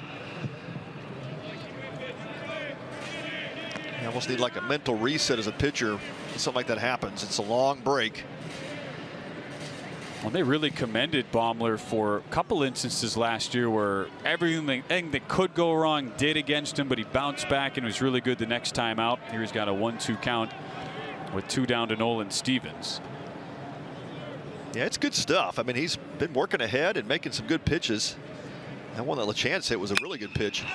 Line drive right at Lucas Franco. Inning finally ends for TCU, but not before the Sooners hit him with another crooked number. A 3-spot, back-to-back doubles. Deaton LeChance down the line, driving in Walk and Johnson. And Jackson Willits follows his teammate up with a double of his own. And it's Oklahoma on top 7-1 as we go to the 5th.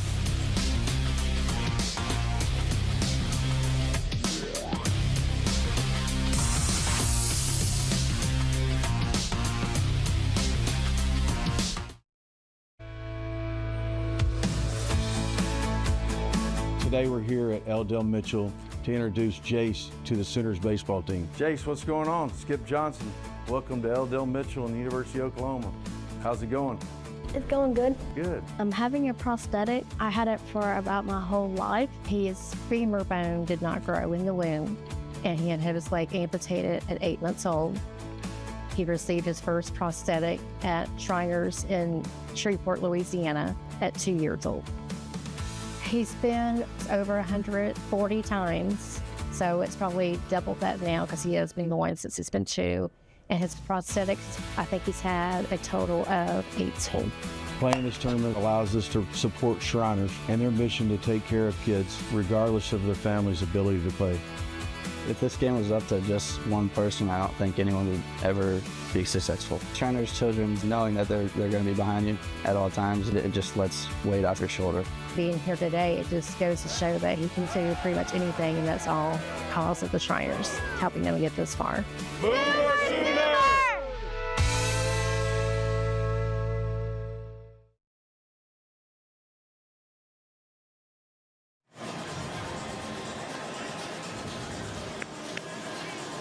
Sunday night championship showdown here at Globe Life Field. A 7-1 lead for Oklahoma on top of TCU. We head to the 5th inning back here in the booth with Pat Combs. I'm Ben Wilson, and Dustin Johnson from Shriners kind enough to join us right now, fresh off the heels of what was a record-breaking attendance night here at Globe Life last night. And not only that, here we go. First time in the 3-year history of the Shriners event, we get a true championship game, Dustin, on Absolutely. a Sunday night. Yeah, we're so thrilled to be able to actually hand out this trophy. That's right. Here at Globe Life Field today. Yeah, it's a pretty. You don't know that coming in, right? No, schedule's never know. preset. That's right. Yeah, just need the stars to align just right, and we're going to do it tonight. Yeah, true champion. That's going to be fun. Yeah. Something in the air this year in Oklahoma and TCU. Not only that, Dustin, we are up over, with still one game to go here, $262,915 raised, which at least just anecdotally feels like a mega record we have set this weekend. I got to think it has been. For sure. It's been an incredible weekend of college baseball here in Arlington, and we're so grateful for the generosity of college baseball fans, teams, players, and the media, you guys here, and of course Rev Entertainment, who's been a wonderful partner. Back up the middle. Willits can do no wrong. Makes another great play. Oklahoma certainly loves coming here. Whenever we talk to the coaches, Dustin, they're always just glowing about getting the opportunity. They love the facilities. They wish they could play like every game here in the non-con if they were able to. For sure. You know, you're going to get great weather, great crowd, and we're so incredibly thankful for the kindness that these head coaches have shown towards our healthcare system, to the patient families that we serve. They host all of these kids on campus in the fall and are incredibly generous with their time, the access that they give them, and the experience that they create here at the stadium throughout the week. It's unlike anything that we've ever seen in any other college baseball tournament in the country, and we're very proud of that. Yeah, should be, Dustin. Outstanding weekend. Again, over 260,000 raised. So beside the number, what's been the most exciting part of the weekend for you? Yeah, for us, again, it's just to have our patients and their parents, their families, be able to travel in from different parts of the country, experience what it's like to live a day in the life of a Division I baseball player, and to have the fans here at Globe Life Field welcome them, give them standing ovations as they're introduced to the crowd, and then have the chance to share their story. They leave here with an incredible sense of confidence that they may not have entered with, and it's really fun as an employee of our healthcare system to see these kids grow in such a meaningful way over the course of 3 days. Dustin Johnson with us in the booth right now from Shriners after Nolan Traeger starts the inning with the ground out. Jack Arthur up there right now. Works a count full. I'm just amazed. My favorite part of this, we get to have the kids up in the booth, interview them, and it's just incredible how year after year they come in. They're so excited. They love the moment. They love the experience, everything about it. And for them to be able to concisely share their stories in what are oftentimes these unbelievably complex and complicated medical conditions, it always just blows us away. Absolutely. They're very, very incredible stories. The parents have done such a remarkable job with them over the course of their childhood. And Shriners, as a healthcare system, we pride ourselves in providing what we call wraparound care, which is care that extends far beyond the walls of any hospital.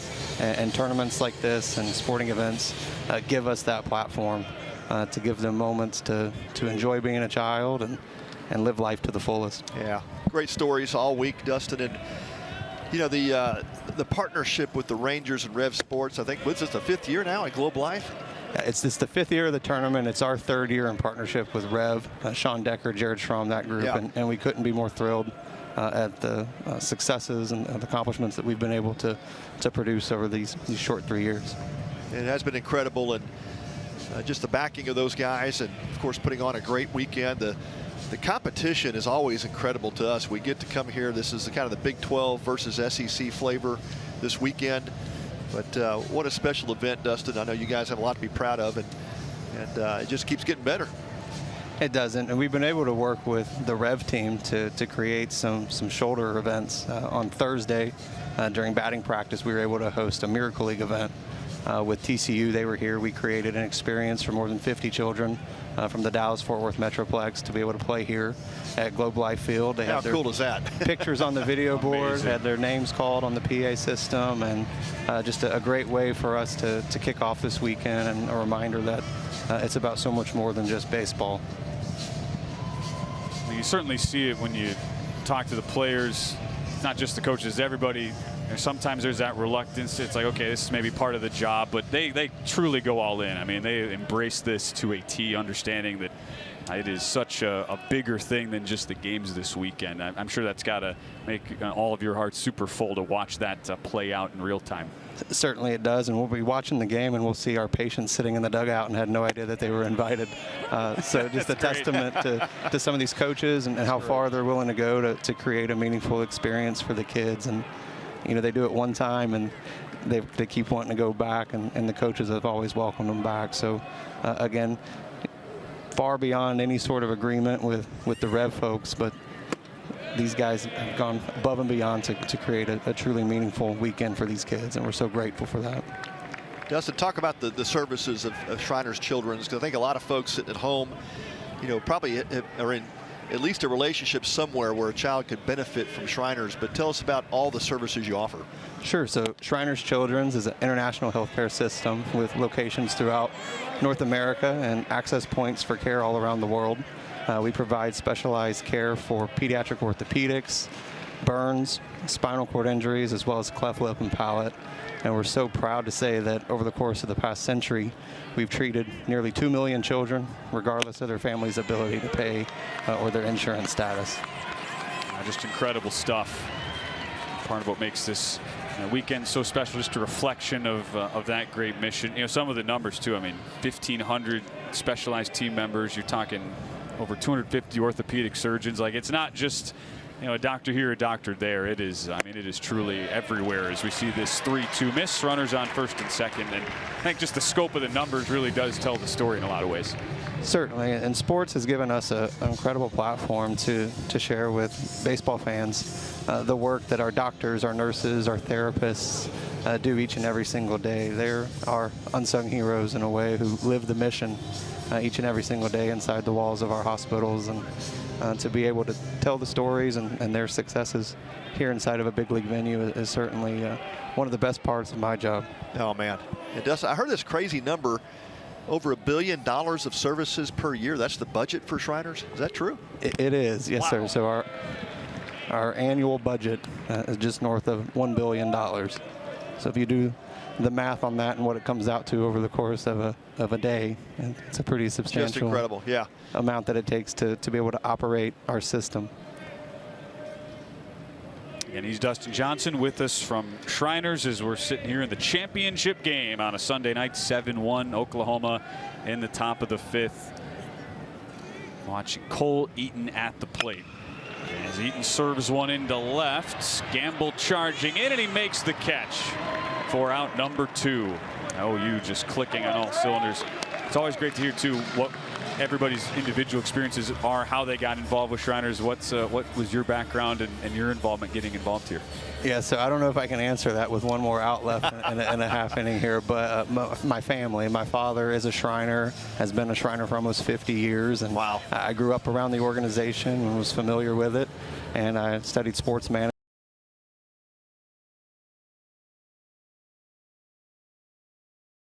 and grow our sports portfolio. Wonderful. They've not run me off yet, so it's worked out pretty well. Dustin, as always, we just so appreciate you and all that you represent, and we love working with Shriners Children's every year. Spectacular event. Thank you for having us. Thanks, Pat. Absolutely. I appreciate you stopping by. Always a pleasure. Absolutely. And that's Dustin Johnson with Shriners here in the top of the 5th inning. A tournament that once again has delivered both on and off the field. Big spot right now for TCU if they want to whittle their way back into this. Rare display from Cord Rager, a little lack of command, back-to-back walks after that leadoff ground out by Nolan Traeger. Does get the fly out from Cole Eaton, but it's back to the top of the order. 2 on, 2 out, and an 0-2 count here in a 7-1 game.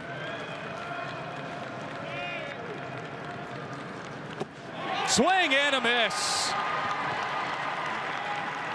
They tag out Kramer, and Cord Rager continues his outstanding collegiate debut. 8 punch-outs, just 1 run allowed as we're halfway home on Championship Sunday. Oklahoma on top by 6.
To the bottom of the fifth, championship game of the Shriners Children's College Showdown 2026 edition. TCU and Oklahoma, they're battling for the crown. The trophy is in the building. Part of an outstanding 3 days of baseball, over $262,000 raised. Arkansas might not finish first in the records, but they do finish, most likely to finish atop the donation standings. With all the Hog fans who made the trip from Fayetteville, Texas Tech, second on the board despite an 0-3 weekend on the field. Just great baseball all around, Pat, and it's so fortunate for us to be a part of it for another season. Still 4.5 innings to go, though, and Oklahoma right now continues their exceptional play. Boy, they have, and it's fun to have at least a crowning champion. Last day, last game of the tournament, first time it's happened in Shriners Children's tournament history. So we're going to have a true champion tonight and a trophy presentation after the game. And boy, some great competition all weekend. You know, Texas Tech 0-3 at the bottom of the weekend in terms of standings, but they were just a couple of outs away from beating Arkansas. Arkansas gets a late home run in the 9th from Koziel and then go on to win it in extra innings. But that was an outstanding game just before this one. We have learned not to write off teams just for starting 0-3 here. That's it, yeah. Been seeing many of those teams go on to the postseason, and even a couple make it to the College World Series. So this 3-day event does not define you as a baseball team. Texas Tech, a good group. Tim Tadlock will have those guys turned around. But just a great 3 days of competition. And it's just hard to believe with the top 25 teams that come here every year and the level of competition we get to see. And Ben, you've said it, we get to see a lot of these teams in postseason. I'm sure we'll see TCU, OU, Arkansas battling at the end of the year. And a laser into the crowd. Foul ball off the bat of Brendan Brock. Has introduced himself loudly all weekend to the D1 stage. Fan gets a souvenir down there. There you go.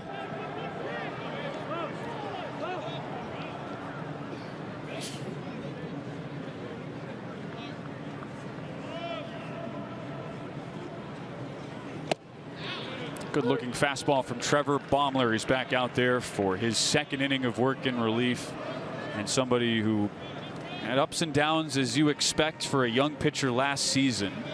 Had a couple games where it just felt like the baseball gods were out to get him as this fastball misses out. He had a game, Pat, against Arizona State. He went 1 2/3, gave up 10 runs, but only 2 of them were earned.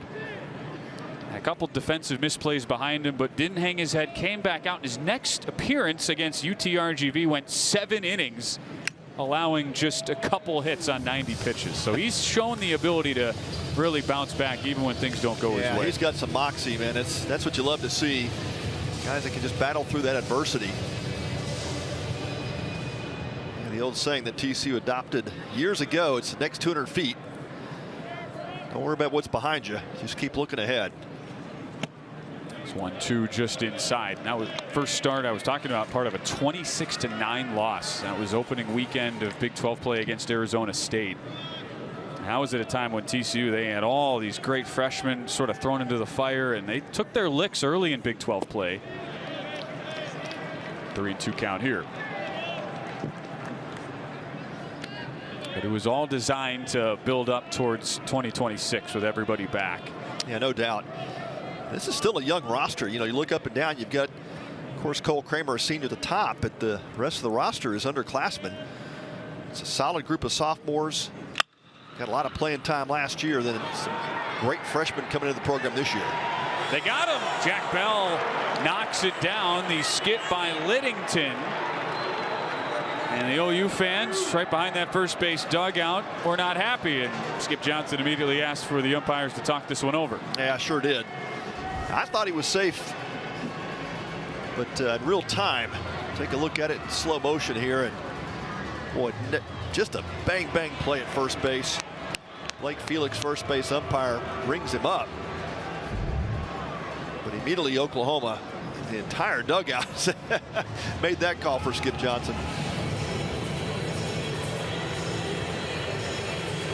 Yeah, third replay already. TCU has lost both of its challenges in the first 4 innings. Yeah, I think this one's going to get overturned. There's the ball in air. There's the foot on that green bag. I think well in time. Yeah, this should not take very long.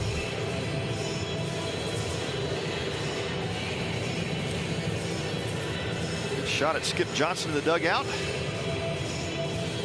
9th year at the helm of the Sooner program, and boy, are they excited, Ben. They've got a new stadium project coming. It's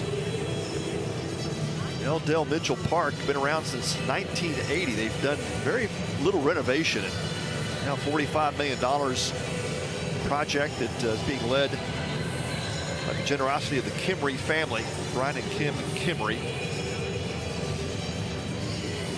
Skip Johnson says, we are so excited. It's going to improve the facilities, but also improve the player experience as well.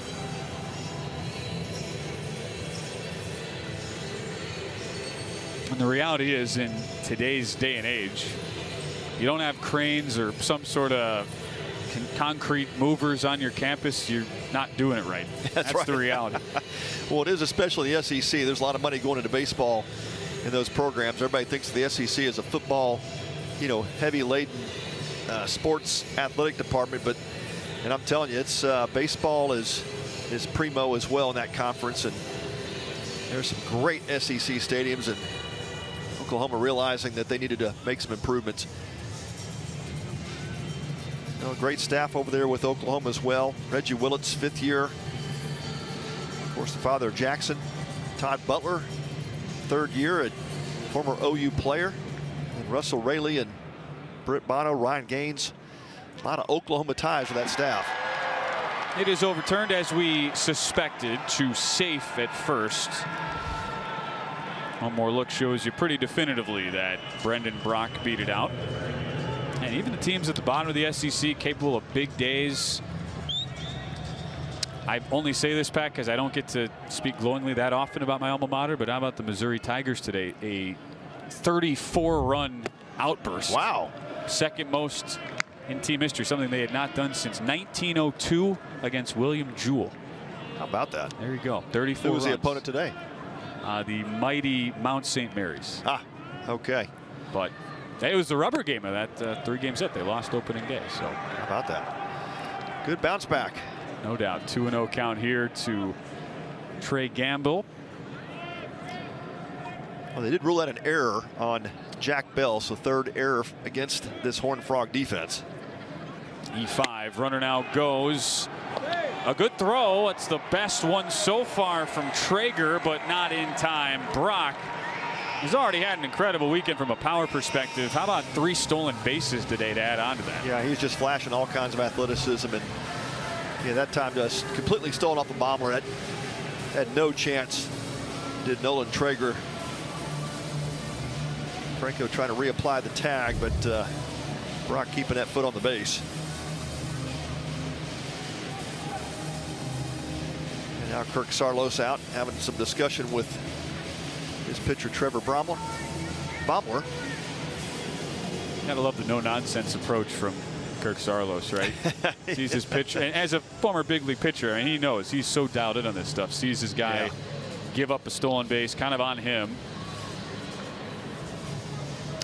and he's asking him about it. Yeah, he is. He's making a point. Don't know if he missed the sign. That sometimes they give that pick sign, and he just made the pitch, but certainly giving him an earful.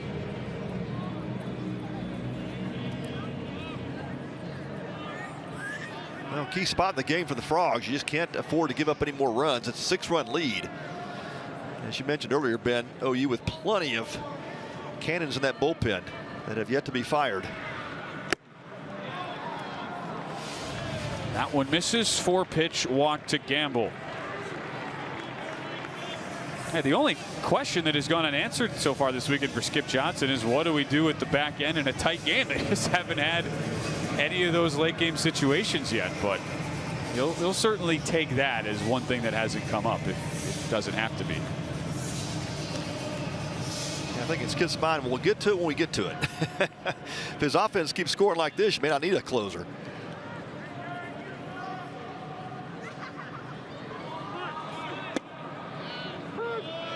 Called strike taken by Taki. Yeah, good slider that time from Baumler, and need to work ahead more often. He's thrown 39 pitches, 20 of those for strikes.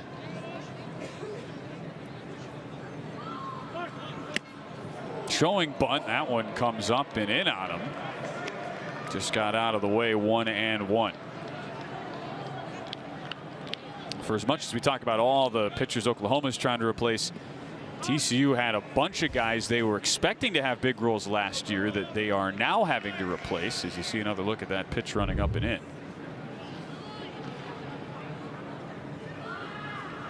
Swinging away, swings right through it. 1-2. So there were 4 guys last year, Pat. Cole Klecker, Ben Abel, Blake Rogers, Kate Durnan. They were all expected to be either starters or big-time relievers. Those 4 combined to pitch just 12 games, 20 1/3 innings. And they lost Abel the day before the season to Tommy John.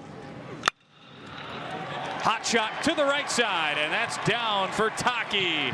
Around third, Brock in with these. OU tacks on another. It's 8-1.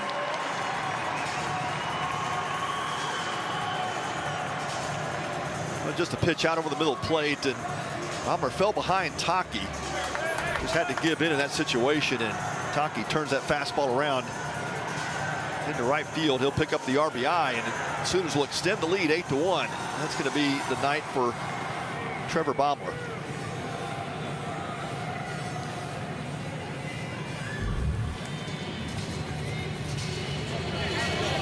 Kirk Saarloos with the call to the pen. Things getting away from TCU as we play in the bottom of the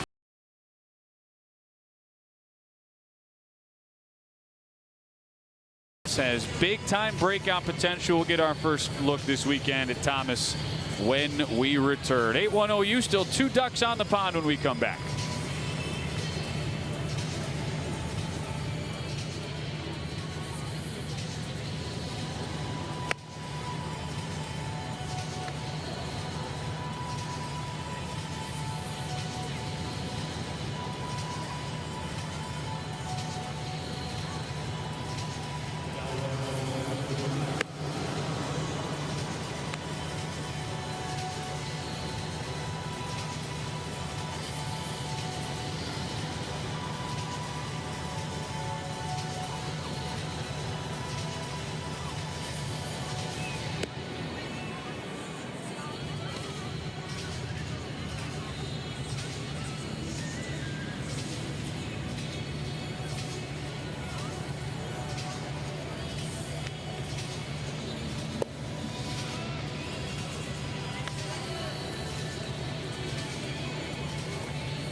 A new pitcher enters the fray for TCU. It's Ethan Thomas making his Horned Frog debut in an 8-1 lead for Oklahoma. It's a good look at the 6'5 sophomore, the transfer from Hawaii. 18 appearances out of the Bose bullpen last year, and now here he comes to Fort Worth, stepping in for the first time on a Sunday night. Yeah, you mentioned it, Ben. Saarloos is super excited about this young arm, and he was up to 96, 97 with the fastball. Now he'll sit in the mid-90s with it, but yeah, big power arm, and he thinks Thomas has big time breakout potential and really filling some shoes here. You know, you think about the bullpen situation with the Frogs. They lose, you know, Luis Rodriguez. He's out for the season, had to undergo surgery on his elbow, and you know, he was just a mainstay in that Frog bullpen last season. So Ethan Thomas, a chance to come in and prove his worth here early in the season. He'll be an arm that they count on out of this pen.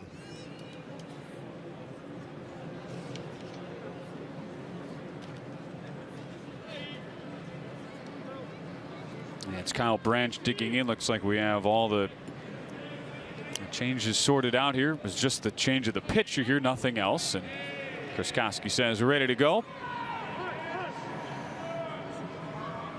An early bunt shown. Pulls it back and swings through the first offering. Yeah, the old Butcher boy. That's tough to execute, but And you get that infield starting to think bunt. And Jack Bell not fooled at third base. He just held his spot. Branch swung through it.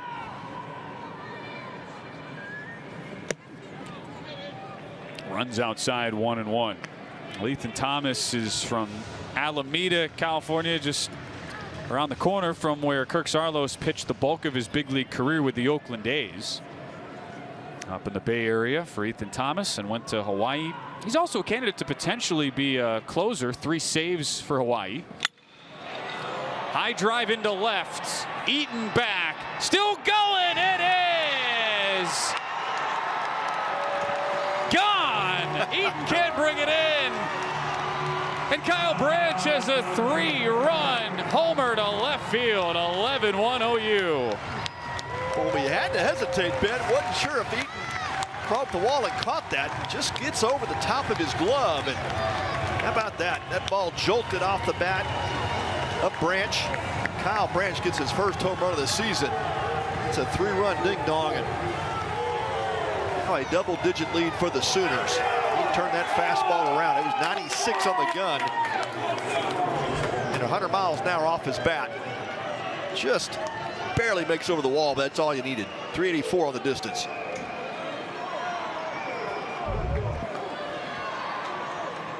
Great effort by Eaton. But not to be, and this OU lineup has yet another long ball.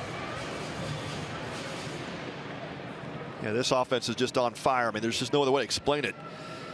Out of the gates to start this season, and they are just rocking the baseball. 6 homers in 2.5 games, as that one's in there for a strike, 0-2. It's so funny that play happened. Not that Eaton truly tried to sell it, but I just saw this clip pop up on my timeline earlier today of that Indiana State Iowa regional. Right.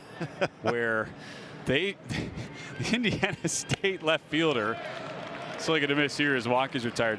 The Indiana State left fielder, he did not rob a home run, but he pretended like he had. Right. And he started walking in toward, holding up his glove but not showing the baseball.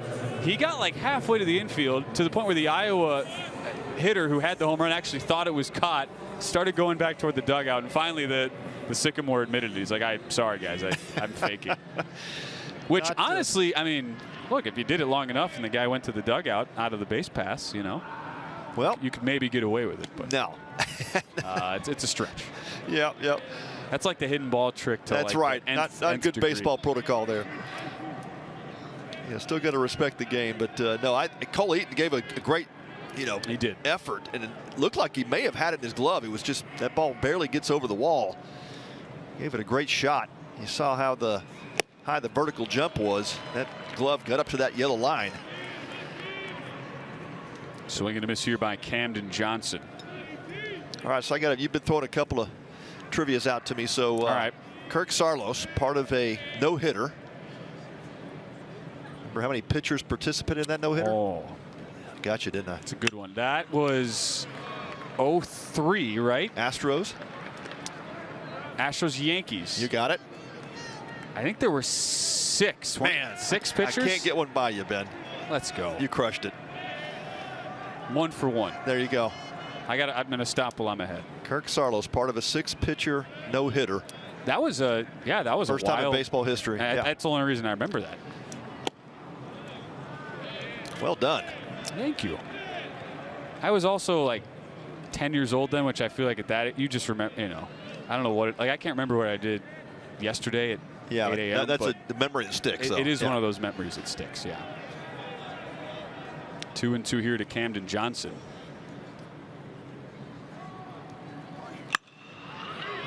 Jam shot back up the middle, falling fast and is down in front of Stroh-Snyder. The beat goes on for Camden Johnson in the top of this Oklahoma order. 2-run double last inning.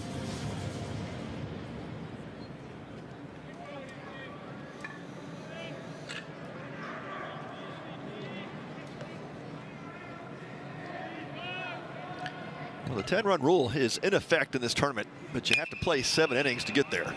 A great pick at short. Nicely done by the freshman Franco. It is a 4-run inning despite that double play. OU is in run rule territory. They do have 6 outs to go to get there, though, as it's 11-1. We head to the 6th. All Sooners tonight in this Shriners Children's College Showdown Championship game. 5 innings, 4 big-time scoring outputs, including that 3-run homer by Kyle Branch.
It's a new pitcher for Oklahoma as Cord Rager's day is done, and he continues this incredible stretch, Pat, of Oklahoma starting pitching, making 31 combined strikeouts with his 3 starters this weekend. Yeah, it's been outstanding. And I know Skip Johnson, head coach for OU, just has to have a super big smile on his face after watching what his 3 starters did this weekend in this Shriners Children's Classic Tournament.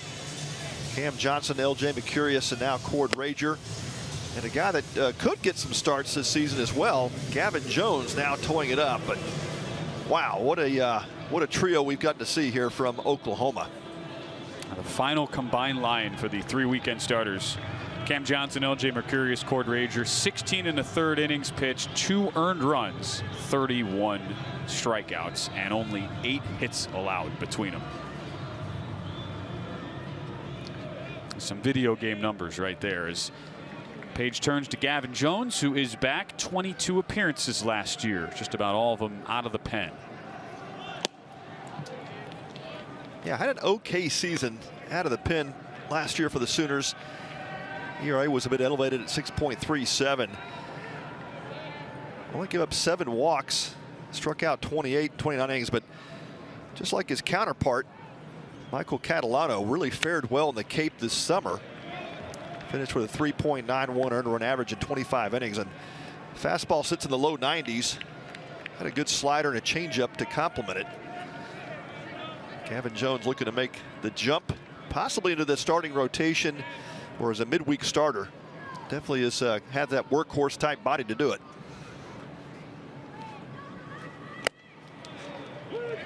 Called strike taken by Sawyer Stroh-Snyder. A McLennan JUCO transfer coming in. You talk about how he and Catalano both fared well in the Cape. I mean, Catalano was tremendous last night. 2 2/3. This one's fouled off. Of pretty spotless relief out of the pen.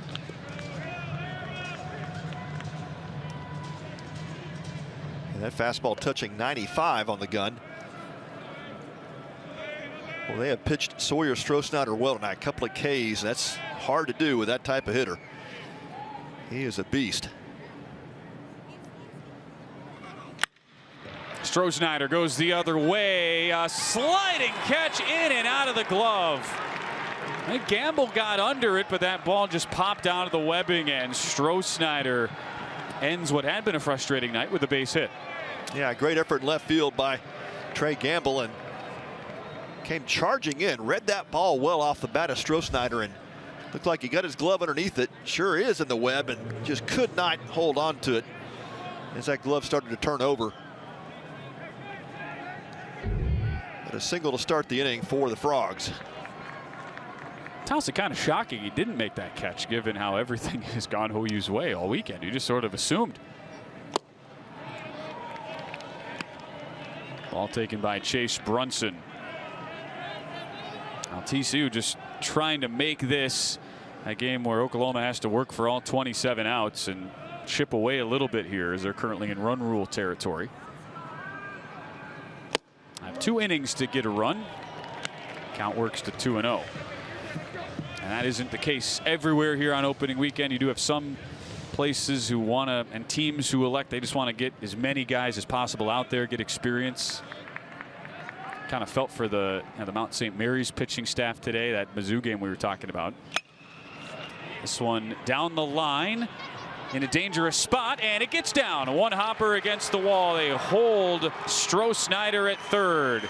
And Chase Brunson, despite that pitch coming in on the hands, able to muscle it for an extra base hit, and the Horned Frogs are in business. Yeah, just showing you how strong Chase Brunson is. That ball did eat him up inside, and able to pull his hands in and get it. It certainly got jammed, and that ball still got to the wall. One hops the wall. Well played by Gamble out left field to get it back in quickly, but yeah, that is a strong human. That ball went pretty close to the warning track before it dropped down, and if he's holding wood, he's holding splinters. I mean, 316 feet with the ball that far in on your hands.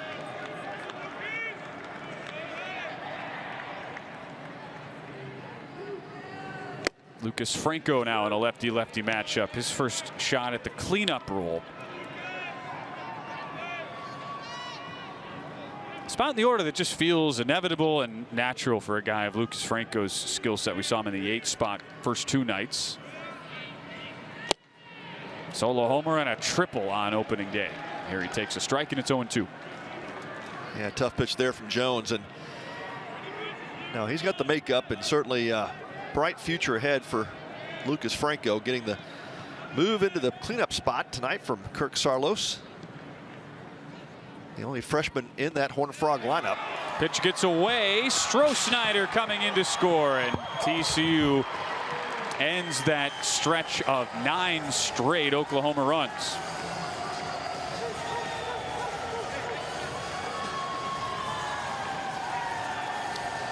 It looked like a sinker off the hand of Jones, and yeah, tough one for LaChance to try to keep in front. May have ticked off the plate. Yeah, just kind of short hopped him and off his glove, but yeah, not much he could do there. Just kind of ate him up.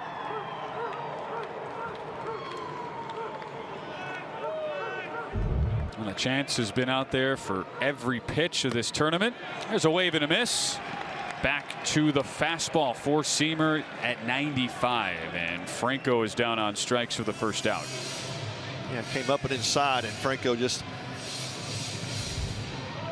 should have held off on that one. That ball was up near his shoulder. Couldn't hold off.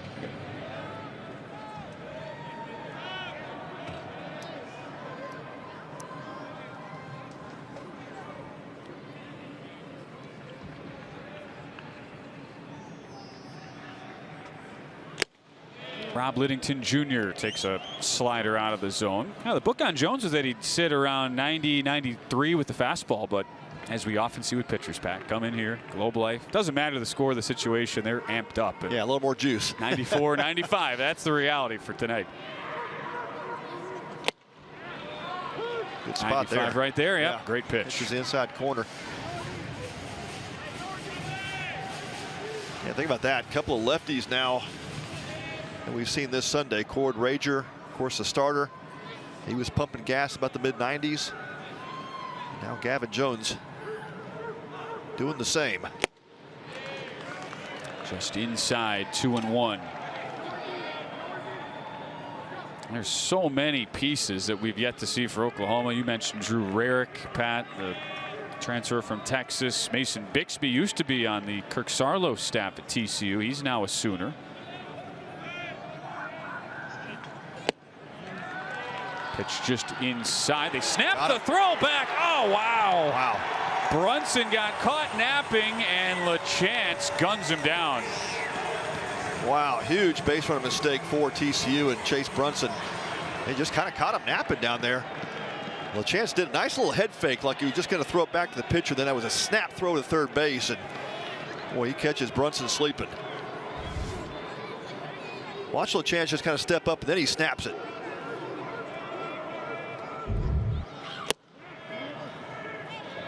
That one is inside, so OU does get a base runner here, 2-out walk to Liddington. But God, I think if you're Kirk Sarlos, you're just asking Chase Brunson why. Yeah, you just can't happen. It's 11-2. What are you doing? It can't happen in that situation. I'm sure Chase will be the first one to tell you, man. I just dancing off too much. There's no reason not to go back to the bag there, and it's almost like he was challenging LaChance to throw it.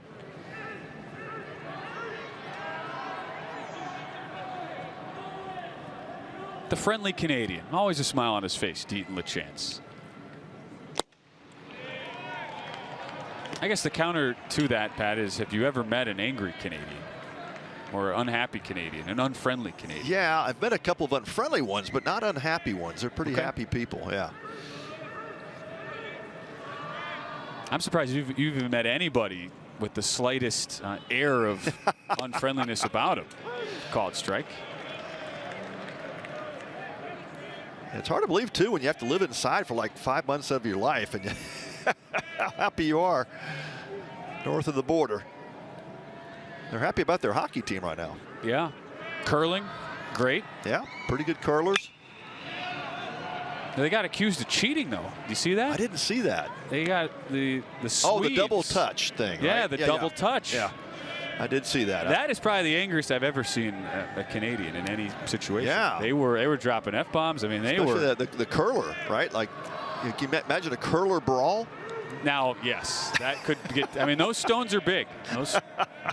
It is that ice. I mean, it is serious business. You don't want to slip. 2-2 here. Oh, the Swedish team, they were the defending gold medalist champions, and they've really struggled. U.S. upset them earlier today. Yeah. U.S. did not have to cheat, by the way. Well, it's going to be fun to watch over the next week. The men's and women's hockey teams could be an all-Canada-U.S. final for both sides. And of course, coming up, World Baseball Classic just around the corner here as we get into March. That's right. That's always a fun series. And what an awesome start to the baseball season we have. This 3-2 misses, and after Gavin Jones got a massive bailout from his catcher Deaton LaChance, now he goes with back-to-back walks here. Yeah, not a good start for Jones. Give up the single, the double. Did get the strikeout of Franco, but a couple of walks back-to-back here with a big lead. That does not make your pitching coach and head coach very happy. It's like you don't even need to look over there at the dugout to know Skip is coming out. Have a chat with his hurler, Gavin Jones. Actually came to campus as a two-way player. Only had 3 appearances at the plate last year, but got hits in all of them. So a great all-around athlete. They're just really trying to dial him in on the pitching side. Sounds like a good fallback option.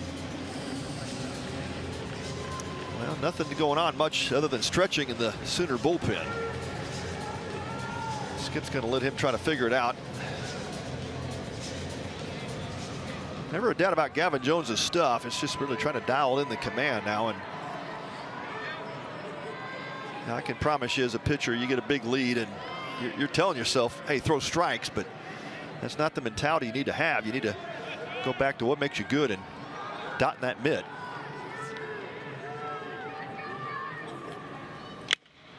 Chopper to the left side. Good pitch in play. They go the easy way for the fielder's choice. Willits over to Branch. Now, TCU does get one back, but that inning marred by a big base running blunder at third by Chase Brunson. Still a 9-run lead for Oklahoma to the home half of the 6th.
The Shriners Children's College Showdown unites athletic excellence and the most amazing care anywhere. Shriners Children's dedicated to improving the lives of children around the world. All care provided regardless of a family's ability to pay. And to learn more, visit shrinerschildrens.org today. You can also make donations of any amount to help Shriners Children's empower the extraordinary. And if you donate $100 or more, you earn an exclusive Shriners Children's t-shirt. So to move your team up in the fundraising leaderboard, which there is still time to do that, scan the QR code right there on your screen or visit shrinershowdown.org to donate and support Shriners Children's today.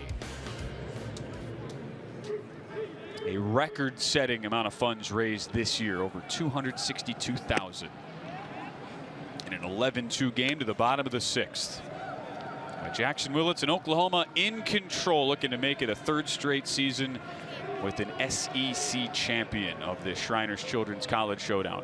Yeah, great support by the fans and the viewers at home. Man, what generosity just pouring in this weekend. Look at that leaderboard. Arkansas still first. As we suspected, they had a ton of fans that came in for the series, but Texas Tech jumps up to number 2. Seems like after each respective game that a team plays in, they immediately jump up the leaderboard, which you would expect. It's been great to see that all weekend. It's just missing here to Jackson Willits starting the 6th. 3-0 the count, and that's just kind of been this night in a nutshell for Kirk Saarloos. Nothing has come easy for his TCU pitching staff. They've had 1 clean inning. That was the 3rd.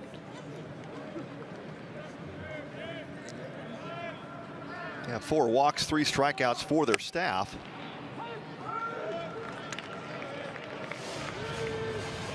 It's a staff that had a sub 4.50 ERA last year, 2nd best in the Big 12, despite throwing a lot of young hurlers and having a bunch of projected big contributors out injured. And there is a walk. Willits reaches for the 3rd time in 4 trips. Kind of a sloppily pitched game here for the Frogs, game 3, but a couple of gritty victories here the last couple of days, and they showed well against Vanderbilt. That game last night, about as exciting you're going to see in any early season game. And that victory over Arkansas. And even if TCU comes out of this 2-1, I feel like Kirk Saarloos is going to be really happy with what he's seen from his team. It's pretty typical of a TCU team, really strong pitching, good defense, and a good athletic lineup. Inside here to Nolan Stevens.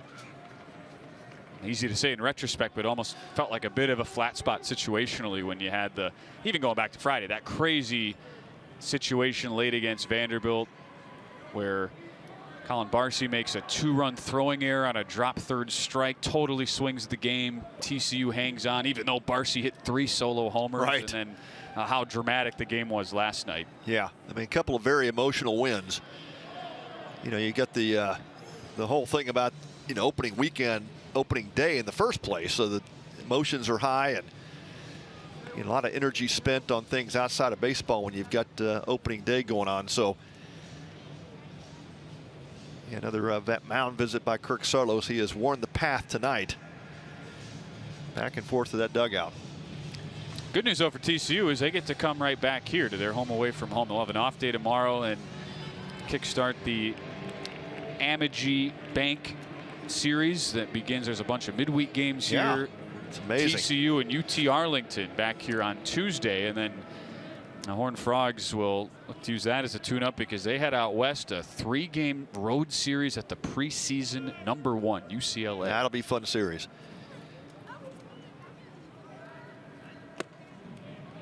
Fastball taken, a changeup I should say, taken by Nolan Stevens, 2-0.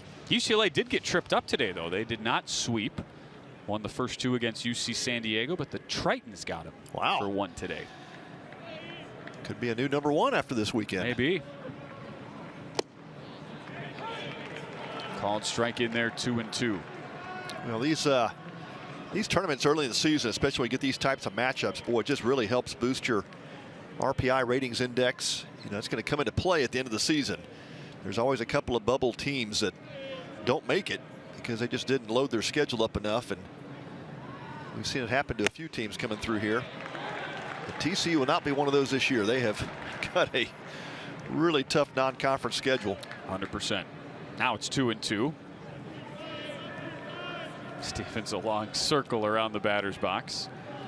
The Horned Frogs 18th toughest non-con strength of schedule last year.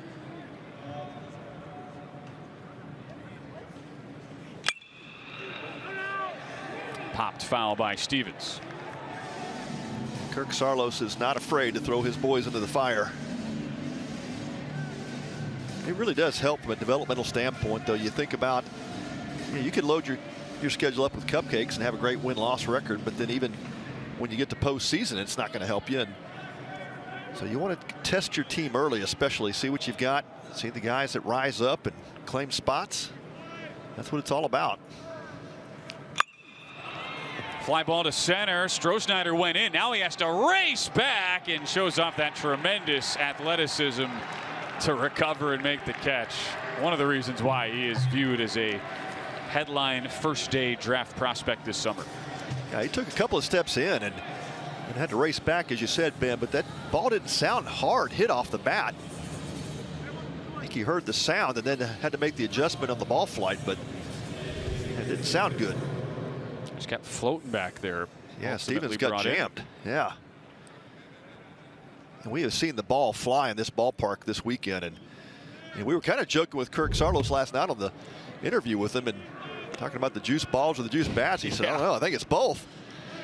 We usually don't see the amount of home runs that we've seen this weekend. That's for sure. I think we're close to 19 or 20 for the weekend, right? Total? I think we've gotten over 20? 20. Wow. I don't have the official count in front of me. I mean, Oklahoma's accounted for 6 on their own. Yeah. Leader of the 6 teams here this weekend, 2-0 to Brendan Brock, and Brock is responsible for one of them, a grand slam on opening day. That was a monster shot.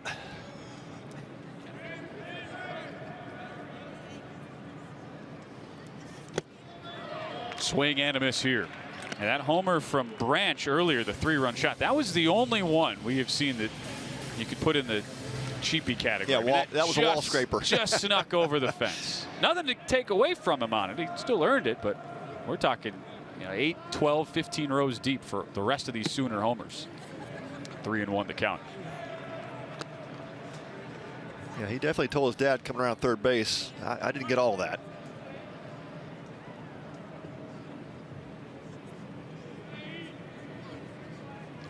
Reggie Willits, the offensive coordinator for Oklahoma. Boys, he had a lot to celebrate this weekend. Called strike 2. Brock was on his way down to first, but have to take another crack at it. I think 10 runs in all 3 games against elite Big 12 competition will do that. Yeah, a little bit off the plate. Brock gets has the a benefit of case. that call. Yeah. got him. Something we have not said much all weekend. Brendan Brock retired. Yeah, went to chasing that high fastball, 91, top of the zone. Kind of tied him up inside.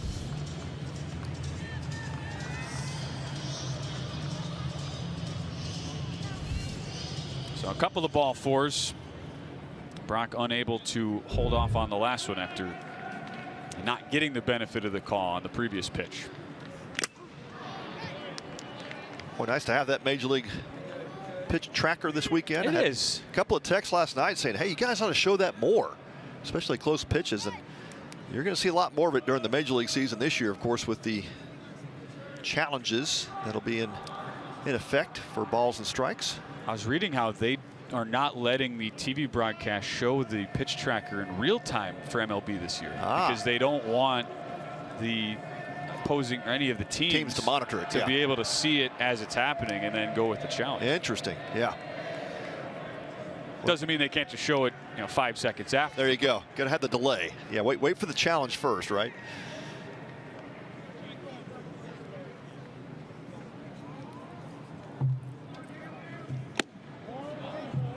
Just inside 1-1 to Trey Gamble. Now, Oklahoma will stay here as well. They actually rescheduled their home opener. Would have been against New Mexico State. They moved that from Norman, and they're going to play tomorrow here instead. Wow. A reason 974 as to why these teams love coming here. The Rev team's so accommodating. Any sort of inclement weather forecasts or issues, they say, hey, look, if we can squeeze you in, we'll find a way. Yeah, it's tremendous. What an opportunity for college teams locally here in Oklahoma, the benefit of being able to stay in town one more night. Curveball outside, and it's 3-1. I can't help but fear a little bit for New Mexico State's pitching staff, which gave up the 3 grand slams. All to the same player for Baylor on opening day, Tice Armstrong, and now they have to take arguably the hottest hitting team in the country. Fly ball slicing foul into the seats, and we'll see a runner take off here. 3-2 with 2 outs in the bottom of the 6th. Oklahoma was in run rule range going into the last inning. Did give up 1 to TCU, but still in control here.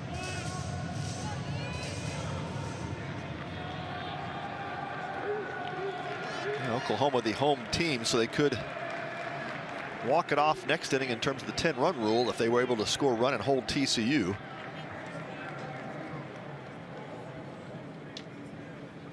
Runner goes. It's inside. Second walk of the inning. And Gamble has walked for the 6th time this weekend. Oh, man. Well, if he's taking, you just assume it's a ball. And it's the guy you pitch around today. Pretty accurate scouting report for TCU coming in. That's the guy you just didn't want to have to face with runners in scoring position. But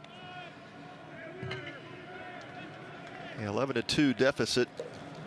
You're really trying to go after every hitter at this point. Foul tip from Dayton Taki.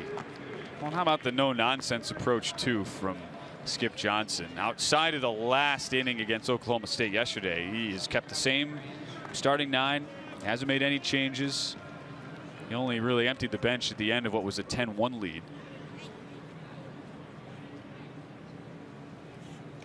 He's felt no need to change it up, and why should he with this start? 0-2 here to Taki. Good backdoor slider that time from Thomas. Yeah, no doubt this lineup is just mass producing. And there'll be a time, midweek games oftentimes to rotate some players, give your starters a rest. There's that fine line because you want your starters to get at bats, right? Get them into a good rhythm. But then you've got some bench players too you want to take a look at.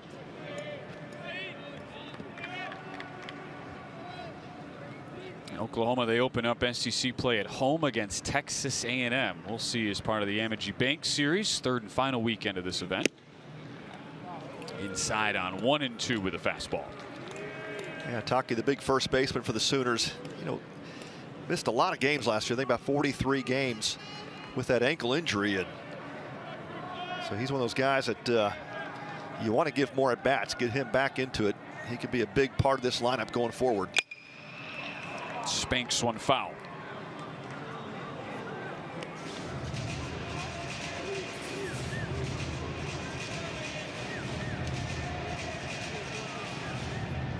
Good-looking prospect in Dayton Taki. A lineup that had tremendous gap-to-gap skills. 19 triples led the SEC. 117 steals last year, second in the conference. They feel like they've got a great blend, though, of that speed, athleticism, combined with guys who can hit the ball out of the yard. And obviously this weekend has proven that to be the case, the 6 homers. They have done it well.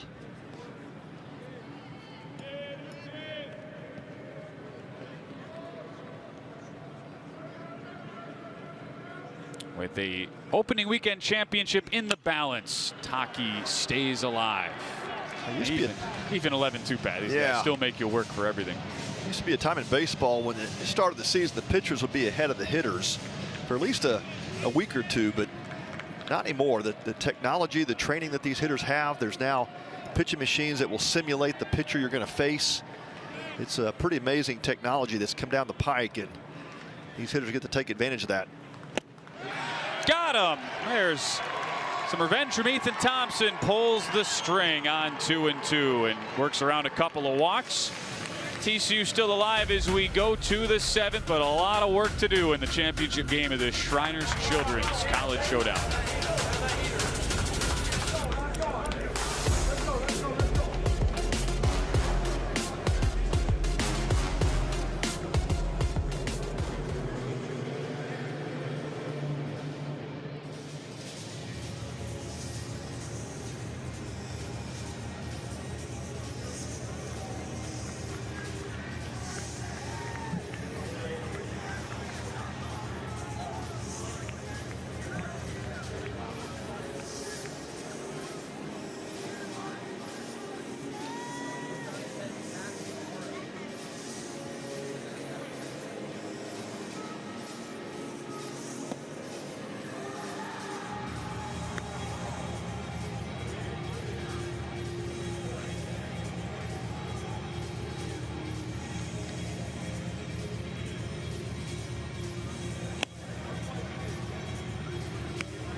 Look at that Oklahoma dugout in control right now. 11-2 in the top of the 7th.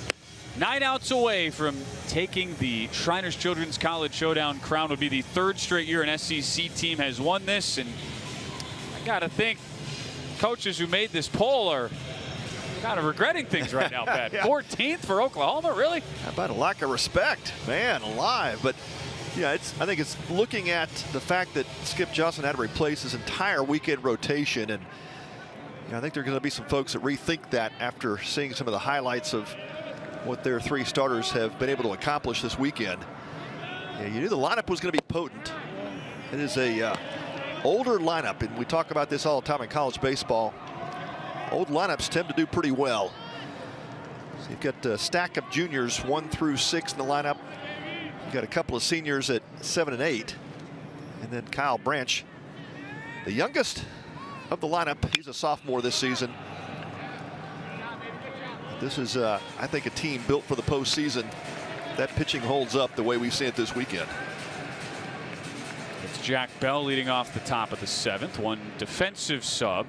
Desan Harris now in for Nolan Stevens in right.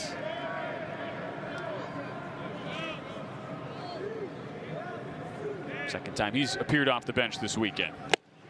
There's a wave and a miss. Second inning of work as well for Gavin Jones out of the pen. Ole Miss, LSU, Texas A&M, and Texas, they have all gone 3-0 of the teams who played full weekend series who got them in, Pat. 4 with sweeps. But those were all teams who were playing in their home ballparks against pretty inferior competition. Wave and a miss here. What Oklahoma's done has far and away been the story coming out of the nation's toughest baseball conference. Yeah, good job by Gavin Jones settling back into the second inning. He had to work out of some trouble in the 6th. A couple of leadoff base hits he gave up, and then pickoff play at third base by his catcher. Much better start this inning. Skip always has that same kind of look on his face, though. He's not a guy to ever get too high, too low. You kind of need that in the SEC. You're going to ride the wave. He's got that great calm demeanor. He does call the pitches, and looks like he is allowing his catcher Deaton a chance to take over the pitch calling duties with this lead. Great development for his catcher as well. Be able to call his own game. Ball upstairs, 1-1. Hey, I mean, if you're going to compare him to Carlton Fisk, got to let him act like it. Better bring it, yeah. Let him call the pitches, sure. Yeah, and Skip was talking with us before the series started. He says, you know, I will sometimes just give suggestions, but if I'm really adamant about a pitch, I'll let him know, hey, this is what I want here. 2-hopper controlled perfectly by Camden Johnson. 2 up, 2 down as Eaton is retired. Well, you were talking, Pat, about all the work and the advantages that hitters have now today, and it might explain a little bit of why we've seen so much offense this weekend with all the simulated BP and that. But at the same time, you got Skip Johnson takes sort of an old school approach. It's, I'm going to take a pitcher, I'm going to get the absolute most out of him. And now you've got pretty much everybody who comes onto a campus, it seems like, throwing 95 plus. That's right. Yeah, he's such a great developer of talent, proven over history. And of course, we've talked about working with 3 Cy Young Award winners who hired him as his, their personal pitching coach. And yeah, you just give Skip a great arm, and he'll typically develop him into a potential major league star.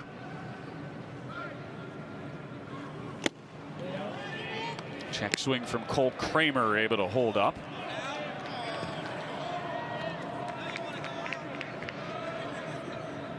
You brought up earlier, Pat, how they call him Grandpa on this roster. Cole Kramer, grad transfer coming in from Washington State last year, as he fouls it off. And just a great competitor, and those hard-nosed guys you like at the start of your top of your lineup.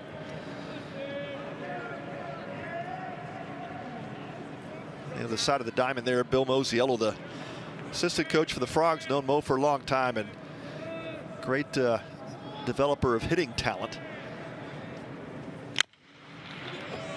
Banged into the turf. That's Willits, and a 1-2-3 inning for Gavin Jones. Chance for Oklahoma with a run to seal the deal and end this thing in 7. See if TCU can extend it to an 8th when we return to the championship of the Shriners Children's College Showdown.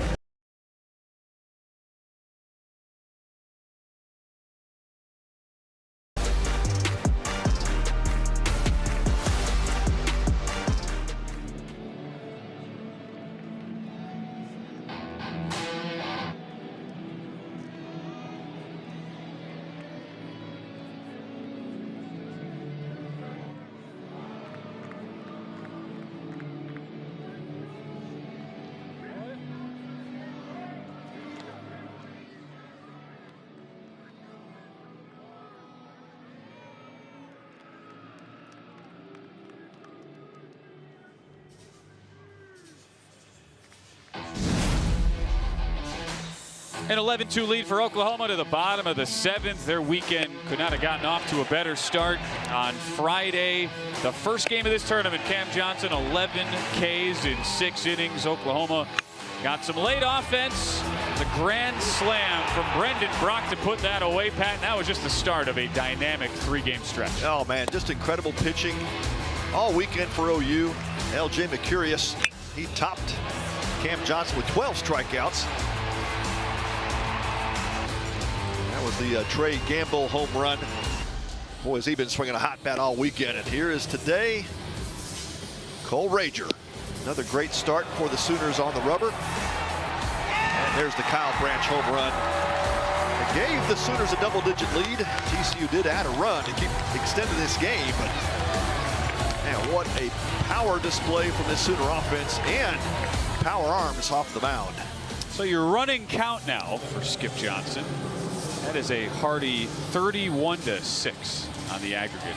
Yeah, and check out the competition, by the way. Texas Tech, 5 College World Series appearances the last dozen years. Oklahoma State, obviously a powerhouse baseball program, and TCU, with the history they've got, this is not the easiest of teams to play against, and they have just attacked and crushed their opponents this weekend. It's a new pitcher for TCU. He'll try to send this game to the 8th inning. Otherwise, if Oklahoma scores a run, that will be a run rule, and they will get to hoist the trophy. And Fino back for his second year on campus. Big presence on the mound, Pat, 6'6". He only got to pitch once all of last year, but he did make it count. Had a scoreless inning here against Kansas State at the Amagi Series. And a 1-0 count to Kyle Branch. 9-1-2 for Oklahoma.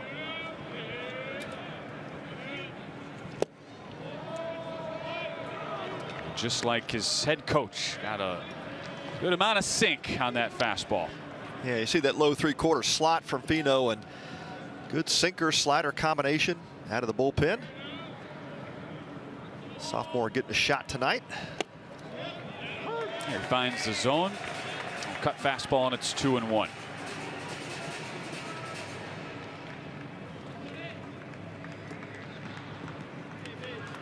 Coaches were telling us Kyle Branch will go through a game, say he gets 4 ABs. He ropes one here under the glove of Jack Bell. They expect Branch to see at least 20 pitches if it's a 4 at-bat game. Always a tough AB, and he is on for the second straight time after that 3-run homer his last time up. And not a bad pitch that time for Fino. Sinker down and in, and Kyle Branch does a good job of getting the barrel to it. Gets it by the diving third baseman Jack Bell, and leadoff single for Branch. Jason Walk has been on twice, scored twice. Top of this Oklahoma order. He was trying to end it with one swing there. Got a pitch there. Center cut sinker from Fino, and couldn't quite catch up to it.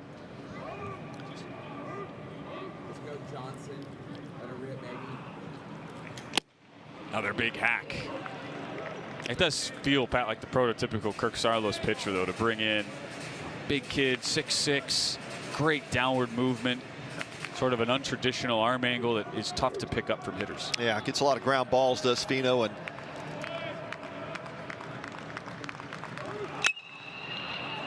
fly ball into left on 0-2. Eaton, with plenty of room, makes the catch for the first out. You see that sinking fastball really tailing away from those left-handed hitters, and Walk kind of pulling off a couple of those fastballs. Easy fly out. Pretty much everyone's up on the top step there for OU. They know what's at stake here. A run, and it's officially over. You win the Shriners Children's College Showdown.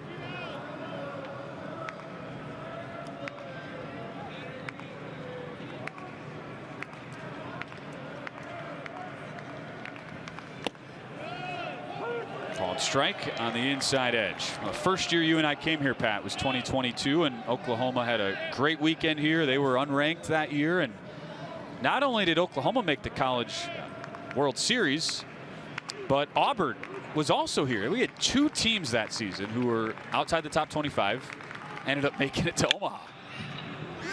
This one will get into the seats down the left field line. And that really started just this trend of. Yeah, we talk about it all the time, don't we? Yeah.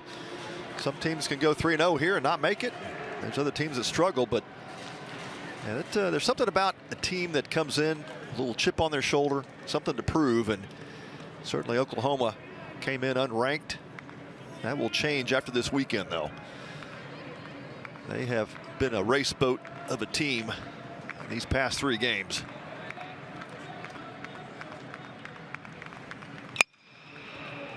Frozen rope foul off the bat of Camden Johnson. And while that 2022 team was predicated on elite pitching, that was the year Cade Horton was drafted first overall. Right. He's already pitching in playoff games for the Cubs. Great two-way player for the Sooners. After watching him pitch, I said that's where his future is. It's on the mound. Yep. The 0-2 fouled off. Now, this team, though, they've done it all. You can't just point to one pitching or hitting being a bigger strength than the other. It's funny, though, how at this tournament in particular, you tend to see some of the two-way guys. It's so early in the season, right? So you might see them in a spot where they don't end up playing long term. And the guy I always think of is Nolan McLean, who we never got to see pitch, Pat. Right. That's a changeup down low. In fact, a lot of people never got to see him pitch at Oklahoma State. He was the big leagues that good of a hitter, and here he is. Yep, pitcher with the Mets, and he might be one of your favorites for Rookie of the Year now. Man, he lit it up at the end of the season last year, and dynamic athlete, great arm. Yeah, more of an emphasis now on two-way players here in college because of the cut down in roster size. That'll sneak through. Took a big second bounce. Runner goes first to third, and he gets in there. Johnson follows him right up into second on the throw, and Branch is 90 feet away from ending this for Oklahoma. Yeah, yet another base hit for Camden Johnson, and Oklahoma just pouring it on. Yeah, hung into that sinker, breaking down and away from him, and did a great job of just squaring it up and poking it up the middle. And the big smiling Canadian, Deaton LeChance, has a chance to end it. Well, TCU is going to draw their infield in. Their outfield is coming up as well. They know that ball that gets over their head, the outfield is going to score that runner from third, and Kyle Branch with his speed. So TCU trying to extend this game, and looping, it's off the glove of Eaton. And Oklahoma, your Shriners Children's College Showdown champions in 2026. They win it 12-2. In walk-off fashion. That is impressive. Against a very good TCU Horned Frog team. Of course, rated #1 in the Big 12. Just a tough start for the Frogs today as the Sooners poured it on the first couple of innings, scored 4 runs in those first 2 frames, and the Sooners never looked back.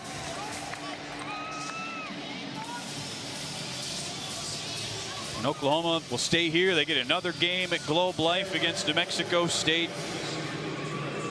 Fans who made the trip and have stayed here for all 3 could not be happier, or the fans from Norman. Well, you can never count on a walk-off, but didn't allow us a chance to thank all of our production crew and everybody that put this tournament together all weekend long. Our camera operators, guys in the truck. Man, what a tremendous job. So appreciate you guys. You make our jobs easy up here in the booth, and what a terrific weekend. Now our producers, Phil Popwood, Browning Stubbs, leading it all, doing a great job. Scott Daly, technical director, Chad Snyder, Shelby Geiger, and then Andy Benz, Kerry Dieringer on audio, Jeff Oswald, Aaron Gonzalez, Don Lane, our cameramen, of course, Jeff Turner, Wade Reeves, Graham Rainier, Ed Francis, Sean Foster, and Pranav Bhatti. Talk about the rest of the crew in a little bit. Right now, though, Leanza Peroni, she's been doing a great job all weekend for us as well, down on the field, handling all of our Player of the Game interviews, and Leanza is standing by right now with our Player of the Game from Oklahoma, and Trey Gamble. I'm standing here with Trey Gamble, the most outstanding player of the 2026 Shriners Children's College Showdown. And here to present the award is David Ham from the Board of Directors of Shriners Children's. Congratulations. Great job. Thank you. Trey, Oklahoma is the only team to go 3-0 this weekend, and it comes with a top 25 win over TCU. What was the message coming into tonight's game to make sure that you could finish out the weekend strong? We just have great preparation. Our coaches prepare us really well. As hitters, our pitchers are amazing. They help us get prepared. I think up to down, we just play a team game and a team mindset. And against great teams like TCU, you got to do that. So that's what we try to do. After losing a good portion of your rotation to the draft, your starting pitchers came out here and threw 31 strikeouts and only allowed 8 hits. What can you say about these guys and the way that they have stepped up and embraced this opportunity? I mean, we just got a bunch of dogs. We lost a bunch of guys. We had people to fill roles, and I mean, you saw it, right? You got Cam, you got LJ, and you got Corda, a freshman. They're just dogs in there, and we love them. A lot to be proud of from this weekend, but what do you feel like you have learned about this team through 3 games on the big stage? What people don't see is how together we are. In the hotels, on the bus rides, this team really pulls for each other, and we all just try to do the best for each other. We're not playing for ourselves, we're playing for OU. So there you go. Incredible job this weekend. Good luck this season. Thank you. Hey, thanks so much, Leanza. There's a look at the trophy. Skip Johnson and OU about to hoist it.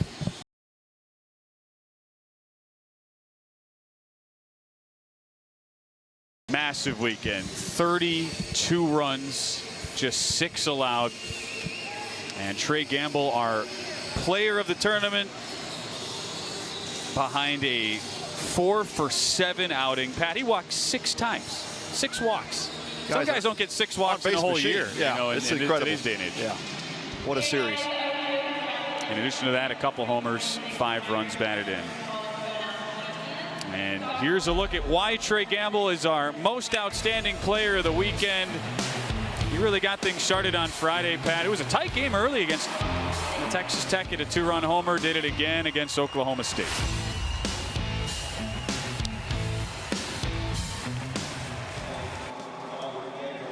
Trey Gamble capping that outstanding weekend. His team scores 10 runs on Friday, 10 runs on Saturday, and then 12 runs tonight. So back in the booth for the final time with Pat Combs. I'm Ben Wilson. Just a huge thank you to our entire crew. And Pat, 5th year together for you and I. We set new attendance record here at Globe Life for college baseball this weekend.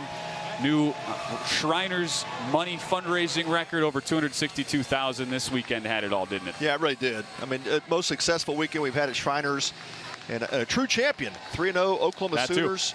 Yeah, fun to watch. I mean, just great baseball all throughout. And as we've talked about all weekend, this is one of those things that kind of sets the stage for a lot of these teams going forward. And coaches got to see a lot of different arms and position players, and I think mission accomplished for all these teams. Well, it's a college baseball sport that continues to gain momentum each and every year. It certainly had the feel, Pat, like this year we're at just yet another level of fever pitch here with the sport gaining momentum, and OU did a great job of showcasing that talent. No doubt at all. And big thanks to the Texas Rangers, Rev Sports. I mean, what an incredible field of competition this weekend. So fun for us up in the booth because we get to see some great baseball, and man, it's just a spectacular weekend for all the right reasons too. Thank you for the fans who supported Shriners Children's for their generous donations. I mean, we broke some records there as well. Well done. And we're not done yet. I mean, we're done for this weekend, but just a few days in between, we'll get you geared up. Pat, you're back here for next weekend, the Amegy Bank Series. We have 30 games over the 3 weekends combined, and some of the sights and sounds from this weekend of action. It started on Friday. Oklahoma, a 10-3 win over Texas Tech, mashing bombs left and right, backing up great starting pitching. Brendan Brock got it started with a grand slam in his first career game. Bedlam, Pat, it was a beatdown from OU as they got the win. There was even great hitting all over the place. We eclipsed the 20 home run mark. Tracer Lopez sent us into extras earlier today. Even the teams that didn't win this tournament still had tremendous outputs. Yeah, great baseball all weekend, and just a lot of fun to watch. You know, this is such a tremendous place for folks to come see baseball. Of course, a lot of Arkansas fans, a lot of celebration by the Hogs this weekend as well, and well supported. But what a display by these Oklahoma Sooners. I think a lot of folks in college baseball will say, man, that team's for real. And a reminder that we're back the next 2 weekends for the Amagi Bank College Baseball Series. Also the Mary Nutter Collegiate Invitational starting Thursday from California, all right here on Flow College. So far, our tremendous crew, our producers, Pat Combs, Leanza Peroni, and Ben Wilson saying so long from Globe Life Field.